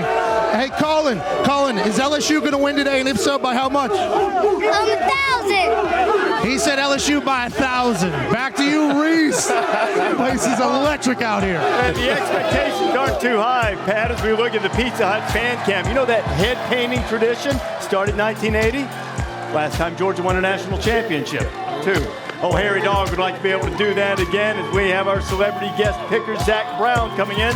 Grammy Award-winning artist, courtesy of our good friends at Wheels Up. They make sure that our celebrity guest picker makes it to College Game Day every week. Noon Eastern Time on ABC. There is Matt Rule. You know, a little pregame workout. He's doing his PJ Fleck. His PJ Fleck here. There you go. I think PJ's going to beat him on the clock. Just by a little bit. That's where get out there and get it in, Coach. Well, Baylor is 3-26 all times against Oklahoma. Tua, as he going into the NFL, he sat down with Kirk to talk about his future. You think of risk-reward on, coming back. You think of risk-reward on leaving. The risk is, what if I get hurt again? But the reward could be, maybe I jump back to the top of the charts. And it was a comeback for the ages, the greatest comeback in Oklahoma history the last time they faced Baylor. But what will things look like in the rematch coming up at noon Eastern? Countdown to Kickoff is brought to you by Coca-Cola. Share the magic this season with an ice-cold Coca-Cola. Enjoy the holidays. Enjoy Coca-Cola.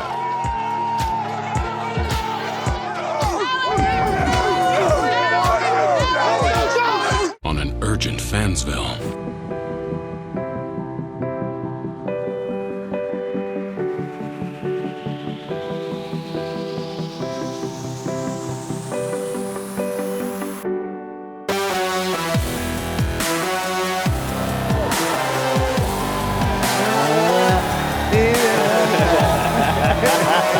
The dulcet tones of Kirk Herbstreit and Leaf Corso.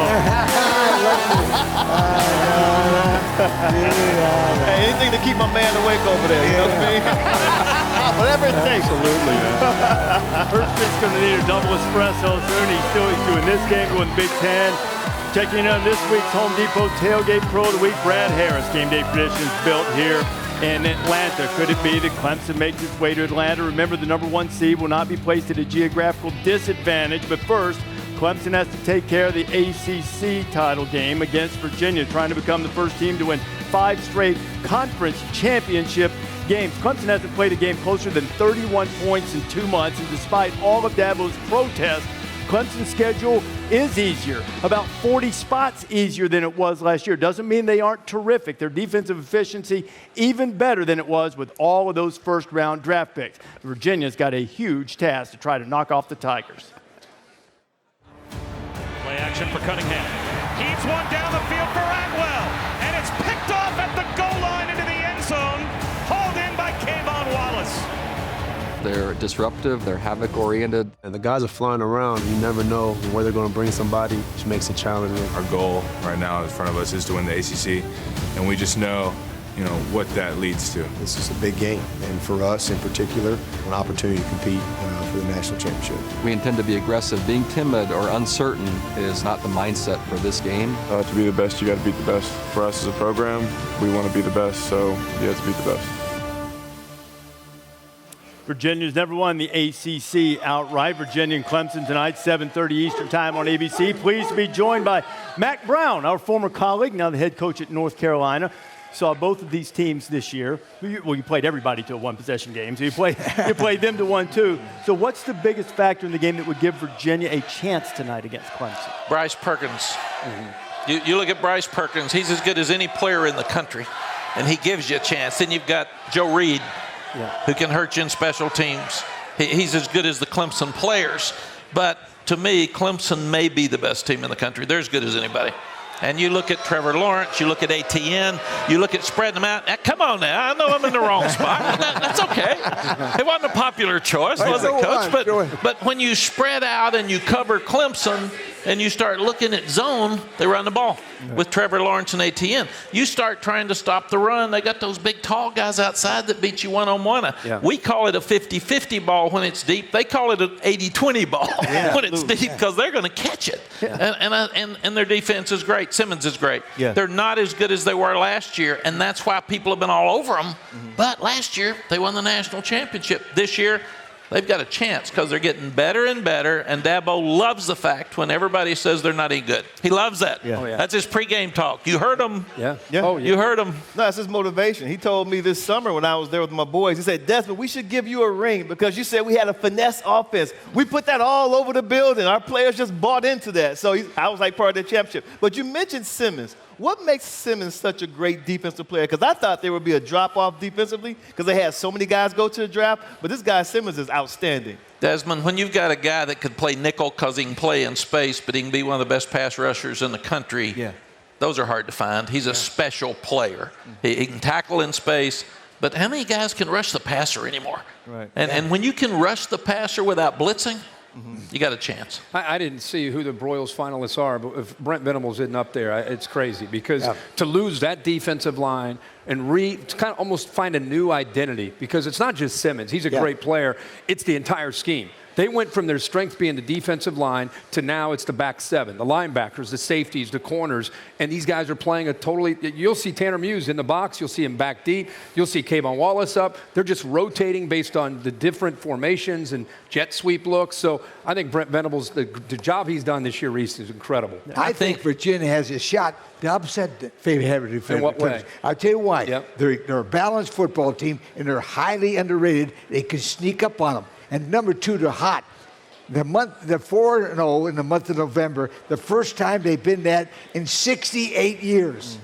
Clemson's 28-point favorite, right? That's a lot of points. They give a good. I think the matchup's pretty good except for the secondary. When Virginia lost Bryce Hall, they lost the All-American to the broken ankle against Miami. That really hurt them because it's going to be hard for them to cover. And that's the biggest question. And I agree with Brent. You look at Venables. He does the best job in the country of adjusting to what he has, right? They know who you are. They know your tendencies. So we huddled up. We slowed the game down because we wanted to run up to the line of scrimmage and really get set and run a play before they could adjust, because I think they did the best job of adjusting to you and what you're doing before the snap of the ball in the country. And, you know, if Venables is indeed a finalist for the Broyles or a deserving one, I didn't see the finalist list either, be going up against Joe Brady, who might have put, that game in a hammerlock if those two were to meet in a college football playoff semifinal. Still trying to get his team into the playoff and make them Big 12 champions. Jalen Hurts of Oklahoma. Coach Zero Sugar counting us down to kickoff.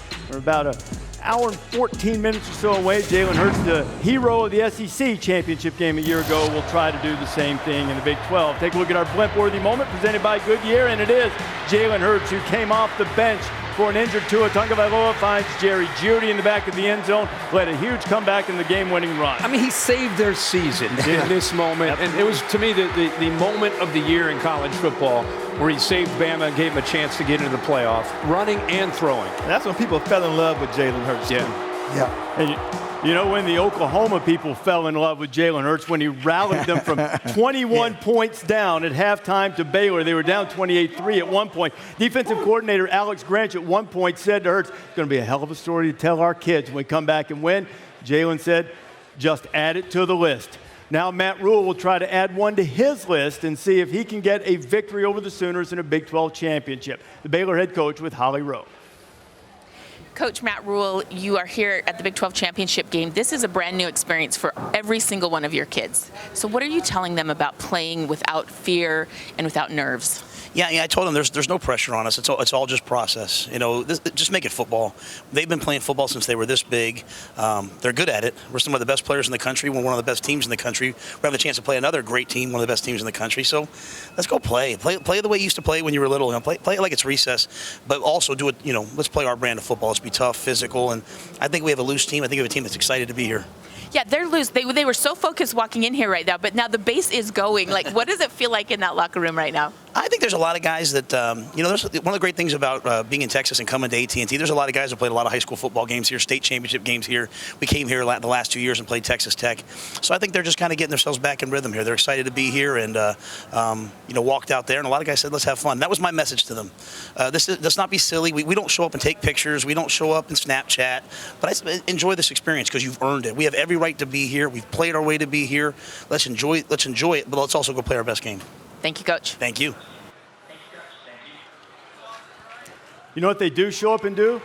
They show up and play defense, as well as anyone in the Big 12. Absolutely. Yeah, I tell you what, but they're going to have to defend the run because you look at Oklahoma now, they've kind of reinvented themselves. They run the ball extremely well. Number one in the conference, averaging 260 yards on the ground per game. Let me show you their top running, what Baylor's going to see a lot of this afternoon when they play Oklahoma. It's called the guard tackle or GT counter. They're going to motion a receiver across the formation, so one less guy in the box. But you see the left guard and the left tackle, they get out there on the edge. A running back like Brooks, who's averaging 7 yards per carry, can have a lot of real estate to run. And then what really impresses me is Jalen Hurts when he's in the pocket. First of all, he's really strong in the pocket. You're going to see a linebacker, Jordan Williams. He loops around. Brooks tries to pick him up. He gets knocked into Jalen. Jalen stays laser focused, even though he's getting hit from his left side, and delivers a strike to Lee Morris. That's stout and focused. And then the ability to look at blitzes, pick him up, and guys, watch how fast he gets the ball out of his hands when he notices the blitz. Throws the ball out there, and then Theo Wease, better known as T. Weezy, makes a lot of Baylor players miss out there in space. Another problem the Bears had last time they met, making tackles out there in space. They're going to force them to make tackles in space when they see them today, Coach. Yeah, Coach Snow, who came in from Arizona State to Temple, and now he's at Baylor. Yeah. He and Matt Rule do as good a job on defense as anybody in the country. And they've recruited kids that buy into their system. Yeah. We all said they haven't played a very tough schedule, so they're not very good. Oklahoma's going to kill them, and then we look up. They're pretty good. Yeah. And the other thing that's happening now is we're seeing repeat games. We're seeing Memphis and Cincinnati play a week later on the same field. Mm-hmm. We're seeing these two have a repeat game. Whose advantage is it? The team that lost, are they more motivated, or the team that won because we think we'll play better, we'll start the game better? Yeah. So this is a really interesting matchup, like Cincinnati and Memphis to me, because we just played a few weeks ago. Mm-hmm. We know too much about each other. How much do we change? Right. Oklahoma's got to start better. Baylor's got to finish better. Really good matchup today for this game. Yeah, I think it'll be a great game. Phil Snow reinvents himself, goes to that 3-3-5 that a lot of people see. What I think is the Baylor offense. I can't wait to see Charlie Brewer. He ran the ball well against OU in their first matchup. I think passing today will be the big thing. Getting the ball out quickly and making the Oklahoma secondary tackle in space, and then taking their shots downfield. You have 81 Thornton, 5 Sims. Mims. If they get a chance to get one-on-one matchups, I'm telling you right now, this could have that typical Big 12 back and forth shootout type of thing, and Baylor will stay right there with OU. Basically, Baylor's got to do the same thing. Start fast. It's just time to finish the job. And finish the job. And let me tell you one thing. I'm picking Baylor to upset them. How about it? I think their defense can do it. And Oklahoma's been struggling the last couple of weeks. Baylor's going to beat Oklahoma in the upset. And if they do, that would help Broyles Award finalist Phil Snow, who is on the list. Venables can't be because he's won the award in the last 5 years. There you go. Matt, great to see you, my friend. Thank you, guys. Congratulations Good job, on a great Coach. start at North Carolina. Thank you. Appreciate all you we do. miss you, but it's fun to watch you back. Well, I miss you guys. Yeah. Championship game coming up Didn't lose it. noon Eastern time on ABC. Baylor and Oklahoma. Winner with a huge opportunity perhaps to get into the college football playoff. This is going to be the first playoff without Alabama. Tua Tagovailoa was off to a sensational season, 27 touchdown passes, just one pick through his first 6 games, looking like a Heisman Trophy contender, perhaps a finalist again. Tua was leading a prolific offense, but after the tightrope surgery he had after the injury suffered in the second quarter of the Tennessee game, came back, it was about 3 weeks later, missed 1 game after it, got back on his feet, put up big numbers against LSU, but then this play against Mississippi State dislocated his right hip and ended his season. A very serious injury for any athlete and a quarterback that has put Tua in a difficult position of deciding what he's going to do in terms of going out for the NFL draft. His career has been sensational, Kirk. The numbers and records speak for himself. Yeah, it was great for me to have a chance to go to Tuscaloosa earlier this week and have a chance to sit down with both Tua and his parents and just kind of find out their mindset and where they've been over the last month or month and a half. Reese just read the laundry list of things that they've been through, not to mention what they went through last year. So I found some things that were interesting to hear what they had to say, but also just the spirit of Tua is what really, to me, stood out. I think Tua might have been lobbying, and Nick Saban comes into the huddle here, and there's Tua. He goes over to Nick and says, hey, let me have one more, just one more, Coach. What do you think? When it comes to football, you can't dictate or determine, what's going to happen the next play. And Tua's down. His helmet came off. This is exactly what you did not want to see happen. You guys are blowing these guys out. It's 35-7. A lot of people are like, why is he even in the game? Coach told us, we want to get a 2-minute drive started. It gives us an opportunity as a team, to really just know down and distance. It's a decision that Coach made, and we, as players, our thing is just to go out there and execute it. What do you remember about going down? The last thing I do remember is throwing the ball away, and that was it. I think I had a concussion at the time, and yeah, the rest was kind of a blur. At what point did you realize this is pretty serious? I started getting a little uncomfortable, so I tried to move, and so I could feel my hip, and I was like, oh, I can't do that. And then they had to pop my hip back in. All of that, I don't even remember. You don't remember that? Yeah, I don't remember. I was going to ask you, was that painful? Oh, I'm glad I don't remember any of that, man. It's really good that I didn't. Yeah. Probably would have been painful, but. What was it like when your parents got to you? You guys are such a tight family. For my mom, moms never want to see their babies, hurting. I've never seen my dad, kind of break down so much. The thing that hurt me was I won't be able to play like as soon as I want to, to make my parents happy. Deep down inside, I know how much, happiness they get from just me being out there and playing. What have you been told with your rehab and your recovery? So the first 6 weeks, no weight bearing, on the right leg. They say right after that, start walking with the walker, and after 3 months, then I should be able to get back into, doing a lot of physical activity things. I'm just trying to walk first. Time to the Lord. Gonna go to the corner in the end zone. It's Najee Harris. Touchdown. People still just assume you're going to go pro. What's going to go through your mind in order to finally come to a decision like that? You got to think of both sides of the spectrum. If I come back, the risk is, what if I get hurt again? But the reward could be, maybe I jump back to the top of the boards, for all these teams. If I leave, the risk is, do I still go in the first round? Or, do I even make it to the second round? I'd say the reward and all of that is, I'll be getting paid millions, but I mean, a lot of the money that I could have made, you can't make that money up now. And so that'd be me leaving money on the table. When do you hope to make that decision? I still gotta talk with my family about all of this, see what their input is, and now is not the time to be making emotional decisions. Now you gotta change into thinking as a businessman, you gotta make business decisions. And once we, come to a decision and we've prayed on it, and, what I feel is, heavy on my heart that is the right thing to do for me, then, I'll do it, whether it's tomorrow, or on the 20th of January, then yeah, that'll be it. Or right now, you can just tell us.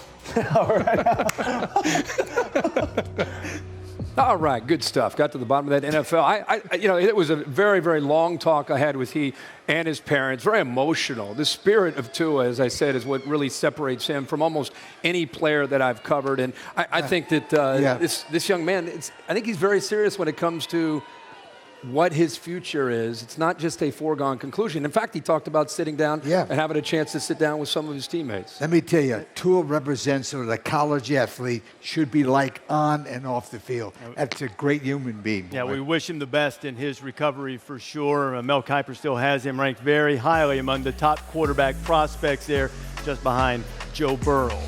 And there is Kirby Smart visiting with Jimbo Fisher. We've heard from Jimbo. Kirby's going to join us here on the set. A high school football coach and was kind of raised in a football atmosphere. Back around 1981, I was 5, 6 years old, and my father had gone to an awards banquet, and he received an award for being a good high school coach. And my mom, being the collector that she is, she took the tickets from the event and had one Paul Bear Bryant, and at that time was an icon. And Pat Dye signed those tickets. I can still remember to this day taking them to school, kindergarten, and I used them as show and tell. I had one for myself and one for my brother, and one of the other kindergartners didn't believe they were real and decided to tear one of them up. So, of course, I was crushed and cried for many days. And maybe they were a Georgia fan, who knows? But they obviously didn't believe that it was signed by Pat Dye and Bear Bryant. Lucky to say we had the extra one to hang on to. Oh, man. That's a tough day. That is tough. A lot of tears shed, but that one went out. Yeah. With Georgia head coach Kirby Smart joining us now, and maybe you can sign some stuff for some people on the way out here. They'll take the show and tell at the end, maybe from an SEC championship. Kirby, you've had to deal with LSU. How would you compare devising a defensive game plan for LSU last year as opposed to what you tried to put together for today? Extremely different. This is the number one way. You know, they're doing a tremendous job. I got a lot of respect for Steve Ensminger and the job he's done in the past, but this year they're using all their weapons really well. They're spreading you out. They got weapons everywhere, and they got a guy that can displace that ball to a lot of good play people, and he's really good. So you got 2 1,000-yard receivers. You got a 1,000-yard back that probably doesn't get the credit he deserves in that backfield. Quarterback making good decisions in command. Where do you start this week? What do you got to do to get them out of kind of this rhythm that they've created? Can I have 12? Sure, yeah. I mean, to get them out of rhythm, you got to get incompletions. You know what I mean? You got to be able to control the run game. You got to get incompletions. And the only way you get incompletions on LSU is you cover people. You know what I mean? I mean, this guy's extremely accurate. You give him holes, you give him space, he's going to throw completions. That's what he does really well. So it'll be a great challenge for our players. Our players are excited for the opportunity because when you turn it on, you don't see many third downs. And they're like, why are there not that many third downs on tape, Coach? They don't get to third down very often. Right. You know what I mean? They're on schedule, and they do a really good job of that. Yeah, but, Coach, you bring in one of the top defenses in all the FBS right now. You guys are limiting opponents like 10 points a game. Tell me, who can be an unsung hero in your defense in today's matchup? I think all our guys are unsung heroes. All people talked about is it's a no-name defense, and there's not any really major star power there. And we've got a lot of players that we think are good football players on defense. They buy into the plan of our defensive staff, and it'll take a total team effort to hold these guys Tell down. me about Tyreek Stevenson, what role he'll play in this game. Well, Tyreek's had a good back end of the year. You know, he's come in and played in dime situations. Very athletic young guy that's competitive from Miami, so he likes to compete. But it's going to need more than just him. It's going to be a total team effort. Our front has got to do a good job controlling the quarterback. The quarterback's extremely athletic, guys. And he takes off and runs anytime he wants. I think everybody all week's been talking about Burrow and that offense against your mind and your defense. Let's flip it over to what Jake Fromm and the offense of the Georgia Bulldogs need to do. Dave Aranda's group seemed to find some confidence last week with the way they played with a little edge that maybe's been missing. What are your thoughts on Jake and the offense in the first half, especially without Pickens?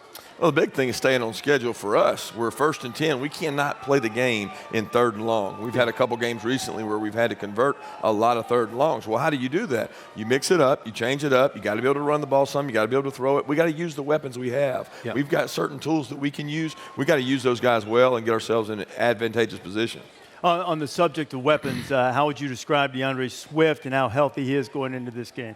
He's done everything we've asked this week, and you can't ask more of a guy from a rehab standpoint, practice standpoint, game plan standpoint. He's taken a lot of reps, whether they're walkthrough or real reps versus us. He's done everything we've asked. The big thing is going to be seeing how he reacts to when he gets contact full speed. All right, third straight year, Kirby. You've taken your team to the SEC championship game. Wish you the best of luck. Thank you, guys. Here's Kirby Smart, the head coach of the Georgia Bulldogs, trying to win the SEC for the second time in the last 30 years and trying to get his team back to the college football playoff. In the Big Ten, Ohio State seemingly has a spot in the college football playoff sewn up. They will take on Wisconsin. Wisconsin lost to Ohio State earlier this season. You know, this is the third time the Big Ten championship game has been a rematch of a regular season game. The previous two times, Wisconsin avenged a regular season loss. But to even the score with Ohio State, they're going to need more from Jonathan Taylor.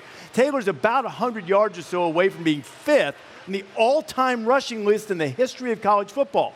2 games against the Buckeyes, hasn't gotten close to 100 yards yet. They'll need him to come through today. Fields sprints out, looks, throws, touchdown Buckeyes. Complete domination.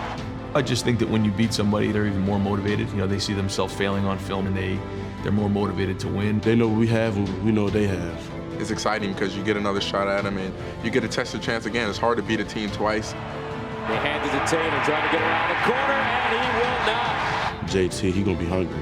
I talked to him after the game, last game, for a short second. So knowing him, I know he's gonna be really hungry to really put it on us. This time you have to make sure that you're very patient. You allow the blocks to set up, and when you do see a hole, when you see a crease, you have to hit it 100 miles an hour because they'll definitely close quickly. This is the end of a race, you know, the race to the Big Ten championship. We have to accelerate through the finish line. It's time for our Pizza Hut game day traditions, and it is Ohio State getting into the Big Ten championship game. Think about 2014. Needed to make a statement against Wisconsin, and boy, did they with Cardale Jones. Yeah, that was, you're right. It was one of those, well, let's see what they can do with their third-string quarterback. They don't have much of a chance to make the playoff. Baylor's ahead of them. TCU's ahead of them. And after that day, it was a close game, though.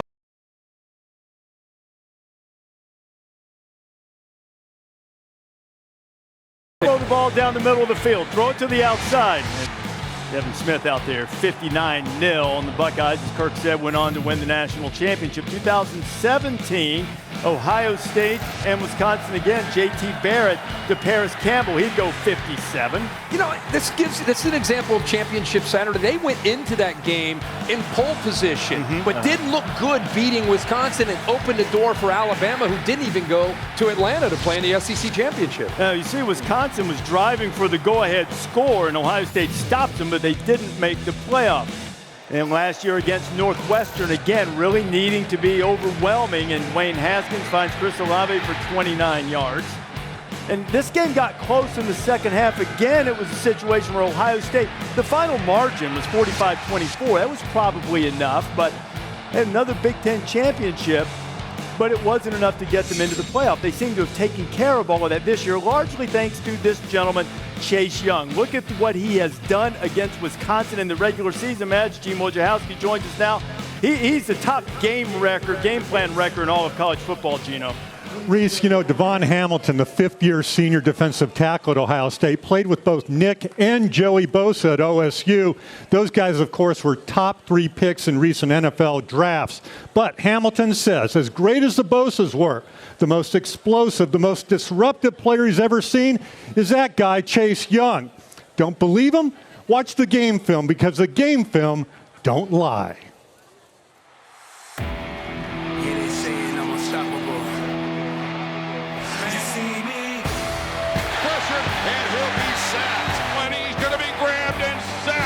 There's Chase Young showing his value once more. Is there a play this season where it just brings a smile to your face? Wisconsin game, I think my last sack. You know, I think that one really, it just put a nail in the coffin. Knocked away from him by Chase Young. Defensive end Chase Young separated Jack Cohn from the football. You had 4 sacks in that game. What is it like to be in that kind of zone as a player? It's those, I say, once in a lifetime kind of games. You can just cut through the air. It's just so intense. It's something that I always remember. High point of the season? Yeah, I would say yeah, individually, yeah, but yeah, team-wise, I think we still have a lot to prove. If that's the high, what's been the low point of the season for you? The low point, shoot, my suspension. Ohio State star Chase Young will have to sit out because of an NCAA issue. When you first heard the news, what was your initial reaction? I guess I really wasn't, I really didn't have any words. I guess at that point, you know, let my family down, you know, my coaches down, you know, my reputation, you know, but mainly my family. You never want to embarrass your family, and that's what I thought I had did. What did you learn about yourself during all of that? I learned that I'm stronger than I thought I was mentally. Looking at yourself on TV, going across, you know, ESPN saying I'm suspended and things like that, you know, just things that people could say just because they don't know me. It definitely, I guess, was a test, and I think I passed this test, and I came out stronger. Chase, we're in a room that has, I think, 7 Heisman trophies. Mm-hmm. If I handed you a ballot right now and said put 3 names on there, what 3 names would you put on? Justin Fields. Open, score, touchdown. Chase Young and J.K. Dobbins. Touchdown, J.K. Dobbins. That's my 3. Why would you put your name on there? I feel like I'm the most dominant player in the country. I'm a fierce competitor. On that ballot, it doesn't say outstanding offensive player. Right. It says outstanding player. Player. So to Heisman voters who are getting ready to vote, what would you like them to know? What I put out this year is, you know, I feel like the best that people may have seen in a while. And I know, you know, the norm is the quarterback, 4,000, 5,000 yard season. I feel like that's kind of normal now. But I feel like, you know, the things that I have done on my game, it's not. And, you know, a lot of people haven't seen, you know, in a while. Respectfully, do you consider yourself the best player in college football? Yeah, and I know it's a lot of great players out here. Joe Burrow, transfer from here, great player. But yes, I do. All right.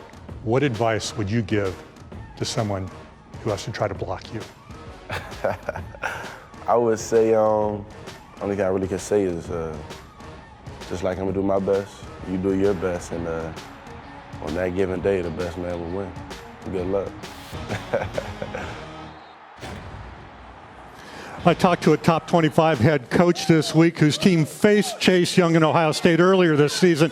He says as great as Chase Young's first step is, it's his second step that separates him from everyone else.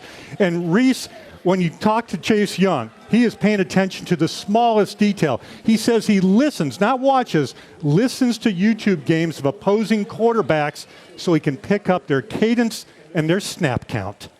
Oh, like he needs more help getting off the ball faster.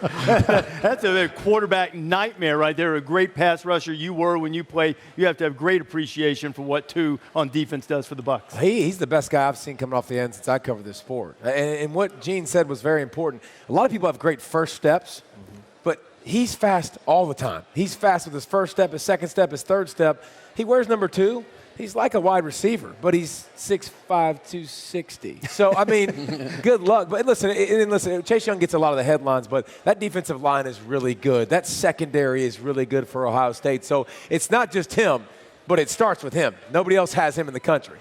Well, he had 4 sacks against Wisconsin in the first matchup, and I think this is a different Wisconsin offense from the team that Ohio State played in late October. I had their game last week in Minneapolis. They trust Jack Cohn, their quarterback. There's a few examples in the game last week that shows you they can't just run, and then throw on third down. This is last week with the snow globe, backed up at their own 9-yard line.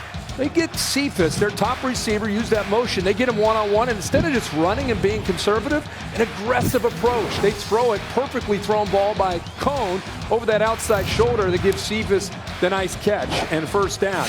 A couple plays later, now they move Cephas to the inside. That motion creates an opening in the middle of the coverage of Minnesota. There's a confusion with the linebackers with that motion. They're looking around. They're asking a middle linebacker to stay with Cephas. No chance. Well-designed play by Joe Rudolph and Paul Chryst. Again, 1st and 10. Run look, right?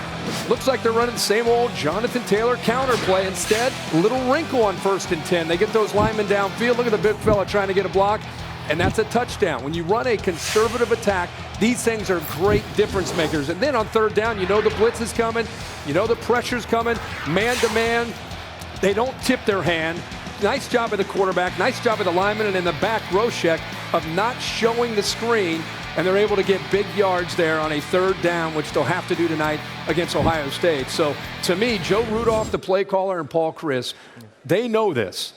After their first game where this defensive line of Ohio State had a field day, it was the worst game all year for Wisconsin. They cannot do that. They have to be aggressive. They have to have this kind of approach, which means they got to trust Jack Cohn to make plays on early downs instead of waiting till third. Yeah, you know, Wisconsin's offensive line takes a lot of pride in being one of the best in the country. So, you know, they're going to come out and try to avenge the embarrassment that happened last time. I think the biggest concern for me is Justin Fields. In the Michigan game, he went out with a little knee injury, came back in the game with the brace. I wonder how healthy is Justin Fields, because to me, he's the most valuable player on the team. Chase Young is having a phenomenal season, but Justin Fields is the Heisman candidate on that team, in my opinion. And I want to know about his mobility. Are they going to be able to use him or just run J.K. Dobbins? So keep an eye on Justin Fields. You know, I guarantee you this. He's not going to run a fake punt the way he did the last time he was in a conference championship game.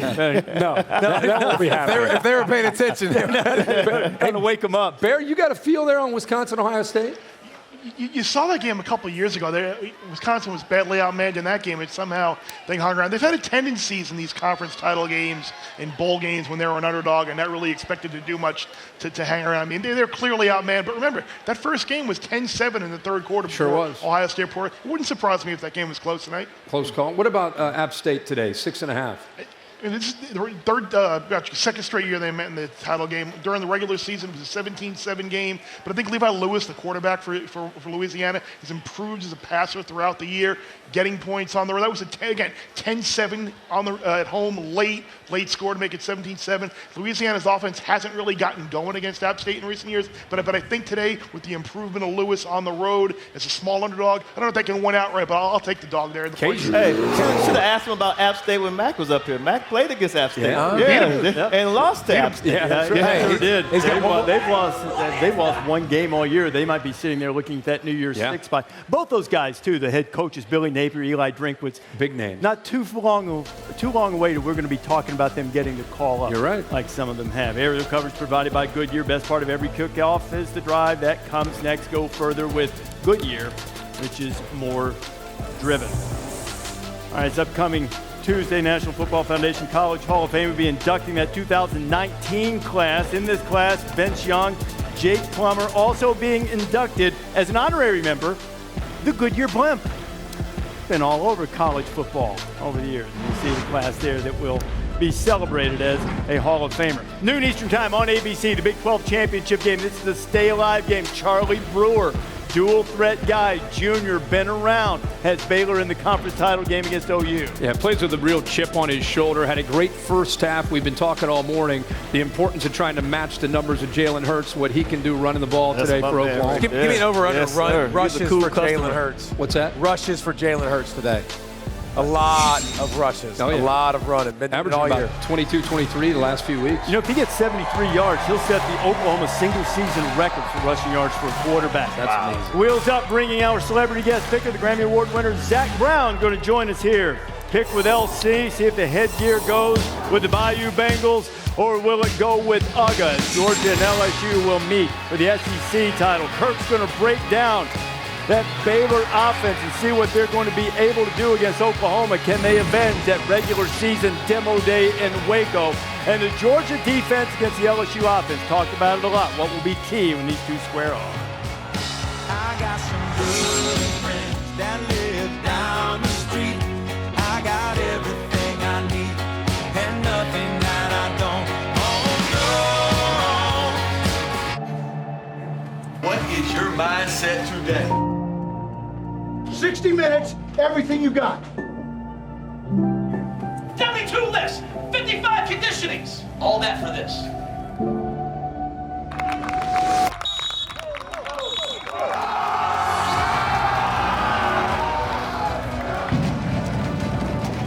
Hips coming right there. Finish it off right. This is the end of a race, the race to the championship. It feels like a dream, really. In the end zone! Touchdown! He makes the catch! End zone! Touchdown! Baylor wins championship football. Whatever it takes for you to be able to play your best ball, you got to do it. I think people have missed out on a beautiful football team. LSU Tigers going to war. 1, 2, 3. Touchdown, Ohio State. That was way too easy. Massive comeback victory for Oklahoma. It is most likely 6 teams still alive for a playoff spot. 2 of them kick off at noon Eastern Time, Baylor and Oklahoma in the Big 12 championship game. You see the great schedule that we have for you today. LSU has scored 123 points in the first halves of its last 4 games. Georgia has allowed 125 points all season. You could match stats and digits in LSU and Georgia all year, but nobody has had Joe Burrow's number. And it wouldn't do him any good if they did, because Burrow's old iPhone 5 died. His parents wanted to replace it. Joe said, "Don't need a phone. I've got a game to play." Well, Joe's parents may go straight to voicemail. The Dogs are trying to figure out a way to get some FaceTime with the LSU quarterback. Kirby, you're a longtime defensive coach. Does part of you relish the challenge of this? I probably did until about yesterday afternoon. I started watching the tape. There really aren't weaknesses. Burrow looking left, delivers the football. Touchdown, Tigers! It's a perfect matchup. They haven't given up a lot of touchdowns. We've scored a lot of touchdowns. Drawing a line and making sure it's as far as you can go. We pride ourselves on that. The Dogs' defense has given Notre Dame its last rites. We have to protect Joe. They have a great rush. He's just so smart. He puts the ball in right places. Gritty. You know, something that you want in a quarterback. You know, like an Aaron Rodgers type guy. This is how the team fell in love with Joe Burrow. He ain't afraid of anything, anybody, any team, any field. He hasn't seen a defense like ours, you know, guys flying around to the ball, playing for each other and being fast. Very disciplined defense that we have out there.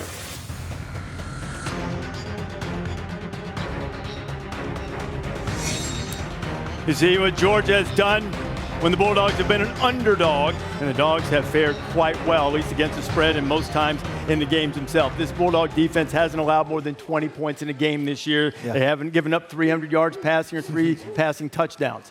It's a different animal they see today. It is. It really is. It's going to be the best offense they've seen all season, especially led by Heisman Trophy candidate Joe Burrow. But this defense, they play great as a unit. Let me show you what to look for when Georgia's defense on the field. It starts, in my opinion, with their safeties. 2 fantastic safeties. Look at Richard LeCounte right here. Judging by the splits, he understands this is going to be a crossing route. A shallow cross coming from right to left with a little pick in there. What does LeCounte do? Diagnoses the play very quickly, comes and picks up the shallow crosser. Doesn't make the tackle the first time, but first you don't succeed, try again. Great play by LeCounte, just diagnosing the play. And then J.R. Reed, this man, he's able to cover a lot of yardage quickly. Watch this right here. He diagnoses the play. It's going to be a little drag route. What does he do? Watch how fast he covers 20 yards and actually picks off the ball. Really good ball skills on the back end. And I asked Kirby Smart about Tyreek Stevenson. This is a freshman from Miami who's having a monster second half of the season. He's going to play the interior routes against tight ends, slot receivers, very physical, and a guy who loves to go out there and compete.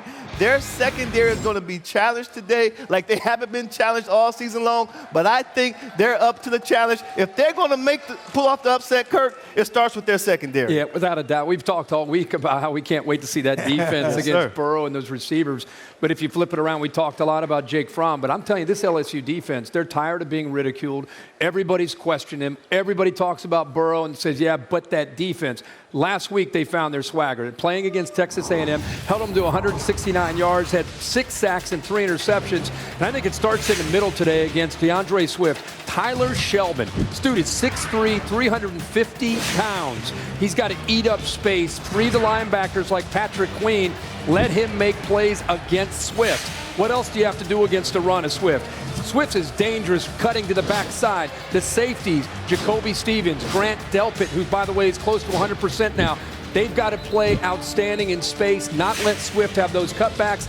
And then the corners. We know about Stingley, but Flott, another freshman. Look at him use his length there with his arms, being able to get around the receiver and knock that ball away without having interference called. So Dave Aranda, you don't hear much about him this year because his defense hasn't played well, but he's one of the best minds in college football. He'll have his defense ready. I was impressed last week. This team's starting to play with an edge on that side of the ball. They'll need it to today against Georgia. Well, LSU is tough to beat because they score so many points. They got their first and second in all the national media categories. Oh, yeah. They set all the LSU records, and they got the Heisman Trophy winner on their side, Joe Burrow. But listen, this is very important. Okay. The good news, LSU has not been trailed in the fourth quarter this year. You know that? Yeah, but the bad news, they have been tested. They have not been tested. They haven't been behind in that fourth quarter. You never know. We'll see tonight. They've been tested against Bama. They've been tested against Florida. No. Wait, hold on. He said behind. He said behind. He said behind. I'm listening, Coach. Good news, I'm listening, LSU is not trailed in the fourth quarter. Haven't been behind. But they've still been tested. Haven't been tested. Haven't been tested by being behind. Yeah, that's right. There you go. That's a different kind of thing. And there's a lot difference between being tested behind and being ahead. Always ahead of the curve, David Pollack and Pat McAfee. David? Hey, listen, LSU might have been behind. They've definitely been tested. How about this Georgia offense? When you watch this Georgia offense, a lot of Georgia fans have been like, okay, I haven't seen enough yet. Today, it'll be huge for this offense. They got to do a great job. It starts with DeAndre Swift. Everybody knows that. He's got to be the guy. You watch him in the offset. No threat for Jake Fromm to keep the football. They do a great job up front, him finding holes, tight ends blocking, offensive line blocking. The best changeup they have to do off of it. Quick toss. Yep. Now you got them going both ways. Now you've done a good job attacking inside. Now you got to attack outside. The run game can't be just inside, give it to Swift all day long. I think you're going to see more of this. I think you should see Georgia's tempo. Jake Fromm's at his best with tempo. It's not just tempo. Watch. You got an offset back too. You still got the threat of play action. Watch what it does to the safety, Pat. Watch the safety real quick. Get up to the line. Oh, run. Nope. Whoops. See, what happened was you see he threw it right over my head, made a big play. And listen, no Cage or no Pickens. I think James Cook is a name you better watch out for in this ball game. Again, offset back. You have the run threat right away. Get the ball to James Cook out in the flat. Dude can make big plays. Big-time playmaker. This is what Georgia's offense has to do against LSU to keep them off balance. I agree completely. I think without the two wide receivers there, at least for the first half, James Cook's going to have to do something. John Rice Plumlee and Ole Miss took advantage of the option game, so maybe if they can get something going, get them on the edge, they'll be in a good spot. But for me, I very much understand that in Georgia, the Bulldogs are a religion. This is SEC football. You put your hand up and you just say, "Go Dogs!" Sick 'em. A lot of adults bark all over the place. Okay? Adults bark. A lot of dogs bark. But I think, personally, Georgia +7 is an insane thing. You have to hammer them there. Hot Rod is a great kicker. Respect the specs. But for me, today, I believe Joe Burrow is riding this incredible momentum, not only for a Heisman, but being for the first quarterback taken. LSU gets a win today in Atlanta, and all they're going to be saying is, go! Go! That's honestly what I You know what's amazing about that is earlier we did the Twitter show and you picked Georgia. Yeah. But besides that, I'm going to give you a pick, actually. I just tell you what, Georgia's defense has been great. It's old school versus new school. New school football is scoring points. I think LSU has too much firepower and they can score too many points. I don't think Georgia can hang with in the pass game. I think LSU gets it done. Georgia's #2 scoring defense in the country, only allowing 10.4. But today, Joe Burrow might light this thing up, but it's going to be a one-score game. LSU gets the win. Baylor goes into the top 4. Reese, back to you, brother. Oh, and you just slipped in the Baylor pick there, too. Had to do it. Bear, which way are you leaning on this? You've been with the Dogs for a while now. I have. I think David hit on it, and Pat did as well. I expect Georgia to be able to make up some things in the first half, whether it's Cook or – remember Pitt's had a huge game at tight end against LSU. Maybe they get Wolf and Warner involved a little bit more. I think this number is a big overreaction to Pickens being out for a half, and coupled with how great LSU looked last week. I think at the very least we're good for another gut-wrenching Georgia loss in this building. I think it's another very close game today. I agree with those. I think LSU will probably win, but with the spread, I'm taking LSU. I'm taking Georgia +7. Georgia. Well, mixed reaction there. Georgia, but he also slipped in old Mike the Tiger's going to walk out with the trophy. Well, that would make one guy that we're going to see here happy. Zach Mettenberger, the former LSU quarterback, as Coach Zero Sugar is counting us down to kickoff. season, sharing a coach with SEC fans. Mettenberger and Noshawn Moreno, the great running backs from Georgia. And we are closing in on kickoff. Coca-Cola Zero Sugar counts us down to kickoff on ABC. Jalen Hurts bringing everybody up for the Sooners as they get set to take on Baylor. Lincoln Riley with Holly Rowe. Coach Riley, you said something this week that really got me thinking about, we all think this is normal for Jalen Hurts, what he's been able to accomplish. This time last year, he's going into the SEC championship game. How do you appreciate what he's done and what has impressed you the most? Well, the time to appreciate it will be later, but he's been awesome this year. I mean, he certainly has. We've been thankful to have him. I do think a lot of people have maybe taken for granted what the kid's been able to do or don't realize how hard it is to come do it in a new league, new system, new coaches, new teammates, everything, and he's been a great leader for us. Given the Utah loss last night, you know exactly what's ahead of you right now. How does that impact play calling or how you impact this game in any way? Zero. We're just here to win, and that's what we try to do each and every week, and we'll try to do it again here today. The way the game started against Baylor last time, a few weeks ago, what has to be different this time? Well, we got to play better. Baylor's a good team. They're going to make their plays too. That's what these games are like when you pit two of the best teams in the country against each other. So it'll be a battle, and we'll be ready to fight. Thank you. Have fun. Thanks. Historically, Oklahoma has always been ready for the Big 12 championship game. They are 9-1 all-time in conference title games. We are inside 26 minutes to kick. All eyes on Jalen Hurts. Going to have to make some throws at some point. Since that last matchup with Baylor, the style of offense has changed dramatically, where they're now running a lot more with the quarterback and, of course, Kennedy Brooks. Yeah. Baylor will be lined up to stop that running game for the Sooners. Of course, CeeDee Lamb didn't play in the first meeting between these two, but since he's been back, he only has 6 catches for 52 yards. He's been a little bit frustrated.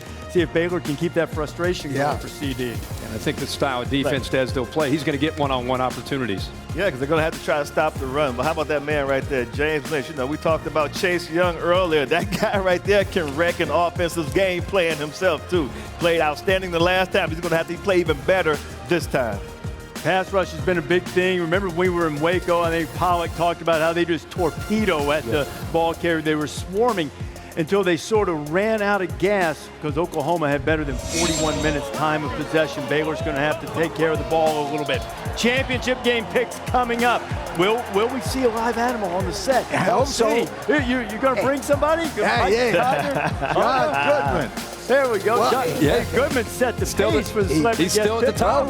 Zach Brown's going to be here, and now the Atlanta Breakfast Club we have here? rolling in with a bunch of tomatoes. What are these? Oh, yeah, get in there. Oh, waffles. Yeah. Waffles. You wouldn't think that you would give the waffles something you could put. What are these? What are these? That's like salmon croquettes. Croquettes? Yeah. Oh, croquettes? Here. All right. Here, have one of those. Thank you, my friend. Appreciate that. Good looking out, RD. Can we get some syrup? Oh, look at that. There we go. Yes, there we go. Our AT&T best performer is giving you a look at Oklahoma quarterback Jalen Hurts. Jalen Hurts, who rescued Alabama in the SEC championship game last year, will try to get the Sooners into the playoff by getting past the Bears. You see the numbers that Jalen has put up in the last couple of games. Comes into this game 73 yards short of the best rushing season for a quarterback in Oklahoma history, passing the great Jack Mildren, the original Wishbone quarterback. He has 308 passing yards in the last 2 games. See if Matt Rule can devise the defense to keep Jalen in the pocket, see if he can beat coverage. I still can't believe that. I mean, think about Jamar Holloway and Charles Thompson and J.C. Watts and so many great wishbone quarterbacks for Barry Switzer, and he could break their record. Yeah, man. It's pretty phenomenal for sure. You know, Baylor went to see the movie Dark Waters last night. It's based on a true story. It's about an upstart activist taking on a bullying behemoth. Does that sound familiar? Oklahoma, won 4 straight Big 12 titles, and now Baylor, just 2 seasons removed from being 1-11. Spoiler alert, the upstart activist got a $670 million settlement.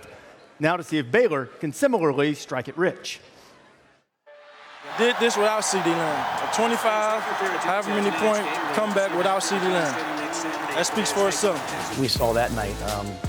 This is a well-rounded, all-around elite offense. And Hurts into the clear, shedding tackles. Jalen Hurts' toughness was on display.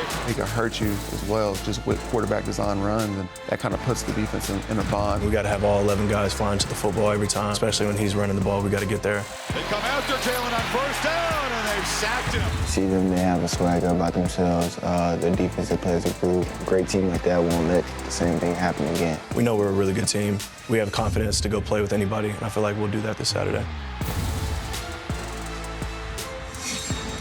Jalen Hurts, though I mentioned a few minutes ago, CeeDee Lamb has only had 6 catches the last 2 games. The comfort level for Hurts when CeeDee's on the field, which he was not when they played Baylor earlier, you see the improvement in yards per attempt and total QBR also 20 points higher as you look at this game here with Oklahoma with a chance to make its case and Baylor too. I think you bring up a good point about the big behemoth. You know, Oklahoma comes into this game. They know what it takes, right, to win a Big 12 championship. And Baylor's talking themselves into believing that they know what it takes. Just a few years ago, when this coach, Matt Rule, got there, they were 1-11. I mean, think about where they have climbed and what they've overcome as far as the perception of this program off the field. I think Charlie Brewer has got to be able to be a guy that makes plays running and throwing. And I think he's going to get chances today, Des, because Oklahoma's going to have to load up to stop this Baylor running game. They're healthier than they've been all year in the backfield. Brewer's a quarterback that can run. Leave those corners out there all alone. I'd be careful if I were OU's secondary. Yeah, Denzel Mims right there. I mean, big receiver, huge target, can get vertical. He's a guy who can beat any one-on-one coverage. I believe that Oklahoma's going to have to roll the coverage to try to take Mims out the game. If they leave him one-on-one with any of their cornerbacks, it's going to be a field day for Mims. And Tyquan Thornton can be on the other side, can take full advantage of it too because of the length that he has and the size. He can win one-on-ones. Baylor is a 9-point underdog, but I think they have what it takes to upset Oklahoma. And I'm going to tell you why. They're one of only 3 Power 5 teams ranked in the top 15 on offense and defense. The other 2, Clemson and Ohio State. Not bad company. Not bad Since company 2017, Baylor is second in the nation with 14 blocked punts. Now, I think it is all in the mind. Does Baylor think they can win? I think they do. Baylor's going to upset Oklahoma today. Big game. That's gutsy pick there. You talked about how it's sort of normal for Oklahoma. This Baylor coaching staff, Matt Rule and a lot of the guys who've been with him, they're in their 3rd conference title game in 7 years together. They back at the time at Temple. They've been able to turn things around. And I think it's one thing to be a coach, another thing to have players that are playing and being in this stage. That's why I think success for Baylor early. Remember, they were up 28-3 the first time around, weren't able to hold on to it. They're talking about starting fast, and as Coach said earlier, they got to play a full 60 minutes. They got to finish. They got to finish. That's the most important, finishing. Remember, that game kicks off at noon Eastern time over on ABC. We're down to 6 teams in fight for the playoff, almost certainly. I know everybody comes up with some chaos. We're really down to 6. The Big 12 game on ABC is gargantuan. And here's our celebrity guest picker. Hey, this guy's back home. Zach Brown is an Atlanta native. He is a Bulldogs fan. He is a Grammy Award winner, and he is our celebrity guest picker. Coming up here on College Game Day. LC's got headgear to do. Let's see what old Zach has to say about his dog. Okay, Zach.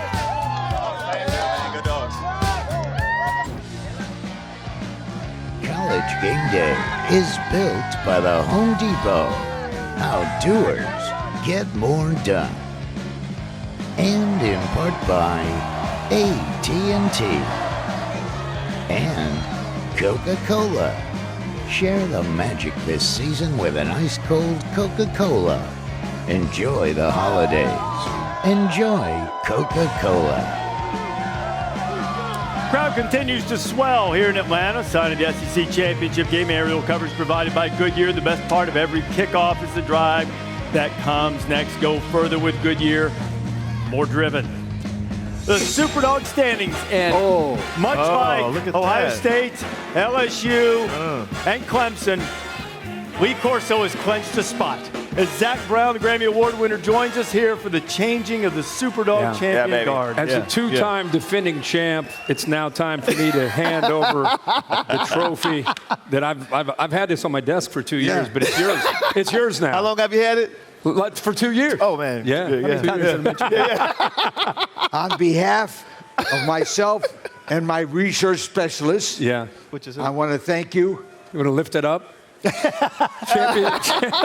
Championship Saturday. That's it. I got it. I'm coming for that award next year, baby. Let's go ahead and pick some Super Dogs anyway. You still show up and play hard in the bowl games. That's right. You're exactly right. Now, Let's get a Super Dog. Listen, since it's all over and done with right now, I'm still going with UVA. Not the outright win, but come on, 4 touchdowns? That's a lot of points. I understand Clemson's probably the best team in the tournament right now, but I like UVA to cover, so I don't think they're going to go out there and get embarrassed. I'm turning over a new leaf. LC, if you can't beat them, join them. I heard that LC picked Miami of Ohio. Oh, you good. Miami of Ohio. Hey, go Miami of Ohio. Training with coaches. Oh, let me give you the reasons why. Miami of Ohio is 6.5-point underdog. No way. This year, Miami has won 5 in a row and copying me. Central the last 2 times they played. Miami outright. Unless you jinx me, Miami's going to win outright. Holy man. Last time that happened, I jinxed you, You Coach. jinxed me. Desmond did. You know what? I'm going to go with UAB as the underdog before the freshwater goes in to reinvigorate the Grove at Ole Miss. I'm going to say Lane Kiffin goes out a winner, or a loser rather, against UAB. I think Bill Clark and the Blazers are going to go down to Boca and get it done. Our celebrity guest picker, John Goodman, continuing to lead the way. Goodman was our celebrity guest picker when we were in Baton Rouge. Now it is time for our Saturday selections brought to you by Coors Light. Zach Brown is here. Great to see you, Zach. Thanks for being with us. Grammy Award winner. So let's get started in the SWAC. It's Southern and Alcorn State. The Braves of Alcorn State won the title last year. I'm going to go with Ladarius Skelton, the quarterback from Southern. I think they're going to win a close one, though, so I'm going Southern. Yeah, me too. I'm in. I'm going Southern. I think Southern's going to have an upset tonight. Not so fast. Yeah. You need to work out a little bit more. Alcorn State. Alcorn State. I'm going Southern. I like the quarterback play there Look as at well. it, 3-1. Yeah, you're on an island there. How about Louisiana and Appalachian State? A Bear had that on the board. He went with the Raging Cajuns. Game's coming up right after us, the championship I'm game. going to have to go against the Bear. I think App State's going to win. I think it's going to be a hard-fought game, but App State wins a close one. Yep, I agree. I'm picking App State on that one as well. I think after last year, I think Zach Thomas is rolling. I think he's going to keep on rocking. I think it's going to happen. Yes, sir. That's a great pick and a nice analysis. I'm going with him. Him and his pumping it up. I like Zach Thomas, the quarterback, and also the App State defense been playing well. I think they lead them to a championship today. You know, you guys did a super dog with Miami and Central Michigan. Think what the Chippewas have done. Jim McElwain, this program was 1-11. He gets there, turns it around. They're on ESPN2 at noon playing for the MAC title. You know, I did a MAC game earlier, and I covered Miami. They have a quarterback, Brett Gabbard. I think he's a very good young freshman quarterback. I'm going with Miami, plus a guy who I know, David Saylor, works there. So I'm going with Miami of Ohio. No, I got Central on this one. Wow. Yep. I believe it's going to be. I mean, they've been hammering points. I think Jim's going to get them. All right. I think I think that's the call. Okay. Right. Miami. Superdog. Yeah, I think Miami Superdog. Yeah, we picked Miami. I'm with you. I think Miami has the best defense in the MAC. I'm going with Chuck Martin doing a good job. And then we have the Conference USA Championship game, UAB and FAU. Send Lane out with the W. I think FAU will win. I agree. Yeah. I agree. I think that was on it. Okay. Yes, sir. I agree with you. Yeah. I'm afraid not to. FAU. I'm going with UAB. I think Lane will do a good job of keeping his team locked in. I think he'll be focused on the game. But Bill Clark's done a really good job. I'm going UAB. When the coaching carousel starts, Bill Clark is the name to keep an eye on. He's done a great job. Right. Mountain West Championship game. Boise State has owned Hawaii. Boise State's still trying to get in that New Year's Six Bowl. Boise State's a very resilient team. They've had 3 different quarterbacks start for them this season. I like Boise State to win. Yeah. I agree. I think it's going to be close, but I think Boise can pull it out. Okay, now I want you guys to listen to this. It's very important. Yeah. Okay. Boise State now is the winningest football team percentage-wise in college football history. Did you know that? No. You didn't. Boise wins. They can thank Kellen Moore for that. That's right. And all those great players they had in that era. I'm going to go with Boise. They played earlier, and Boise took care of them. Yep. Plus, they're on the blue turf, so I think Boise will be taking care of And them. they can also thank Chris Peterson, too. Yeah, He's got down at Washington, Yeah. too. How about the American Championship game? Memphis trying to sweep Cincinnati. Norvell may be on his way out to Florida Which State. is a concern for me. I think that's a big distraction for the Tigers, but I do like the team speed that they bring into this game, so I'm going Memphis to beat beat Cincinnati again. Yeah, me too. I'll pick Memphis. I think the coach is great pick. And let me tell you why it's a great pick. This year they won 11 games for the first time in school history. Big Memphis. Yeah, I love the playmaking ability, the speed that Memphis has. And, there's all the talk about Norvell going down to Florida State. But Luke Fickell will have the Cincinnati Bearcats ready to play. I'm going with Cincinnati. Oh, I love when the native Ohio said Cincinnati. Right there. That's on ABC at 3:30 Eastern Time. In prime time on ABC, Virginia and Clemson. Clemson a 4-touchdown favorite. This is my super dog. Clemson's going to win the game. They probably should be the #1 team in the country. But I think that UVA is going to put out a challenge. They won't win by 4 touchdowns, but Clemson wins. You're listening. I pick Clemson to win as well. Hey, that's a good pick. They're defending and coming back with that momentum. It's going to be hard for them to lose. I think Clemson wins by only 27. I didn't know if this 27. I didn't know if this was against the spread or if this is just outright. Straight up. Yeah. Hey man, it's some crazy 27. Stuff. You're right. Pat McAfee could tell you about that. I'm going with Clemson.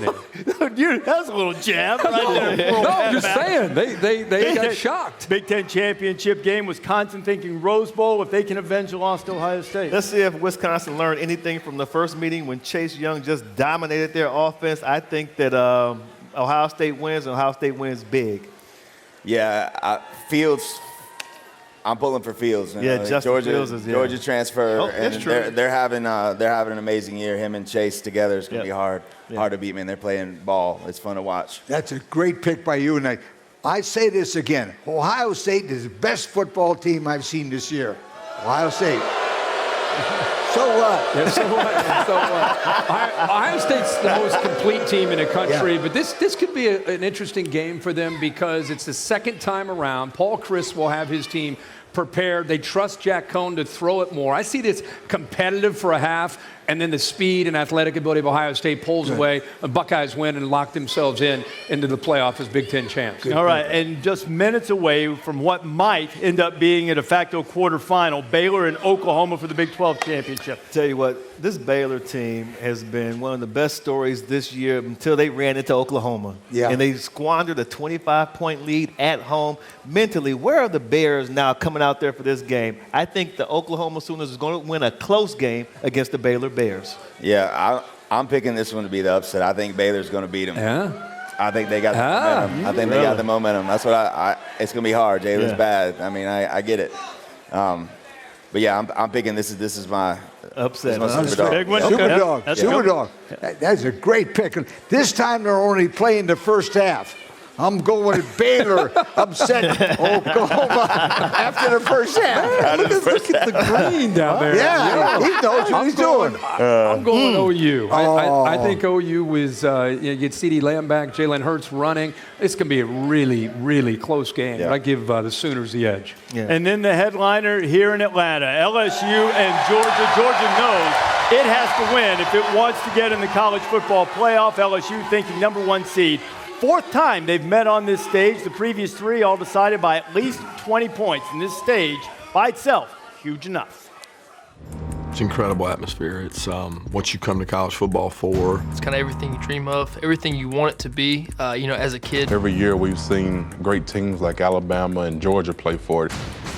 We haven't been there since 2011. To win that and bring it back to Baton Rouge is a big deal for us. Definitely something that we have to conquer. Show the world how much work we've been putting in over the spring, summer, and the fall. Be able to showcase our talents against a great team at LSU. We know that we have to, accomplish this to get to our ultimate goal. It would be #1 for me, not just this season, but my whole life.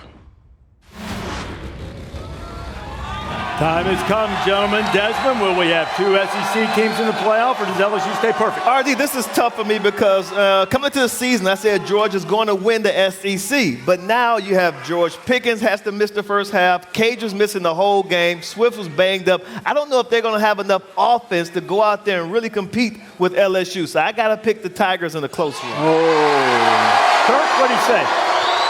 I think every year we come to Atlanta, the one thing that I think is the team that comes in as an underdog has an advantage because of the mindset of how they come into the game, let alone Georgia. I think 70% of that dome will be Georgia fans. Georgia's going to come out inspired, playing with a chip on their shoulder, really out to prove everybody wrong. And that'll last for about a half to maybe 3/4. And then Joe Burrow and that LSU offense will not be denied. Tigers. Dad, what do you say, pal? Who wins it? I've been a Bulldog my whole life. There was a picture of Irk Russell up on my dad's wall my whole life. So LSU is bad this year, though. I mean, they have a really complete team, and I think they're playing to the top of their game. I think today's going to come down to who makes the least amount of mistakes. I think it's going to be really close. Yep. But go Dogs. Come on. That was a great pick. Hey, sweetheart. I have two options. One is a handsome LSU Tiger. Yep. And two, an ugly Georgia Bulldog. Give me that Georgia. No, give me that Tiger. Oh! Hey,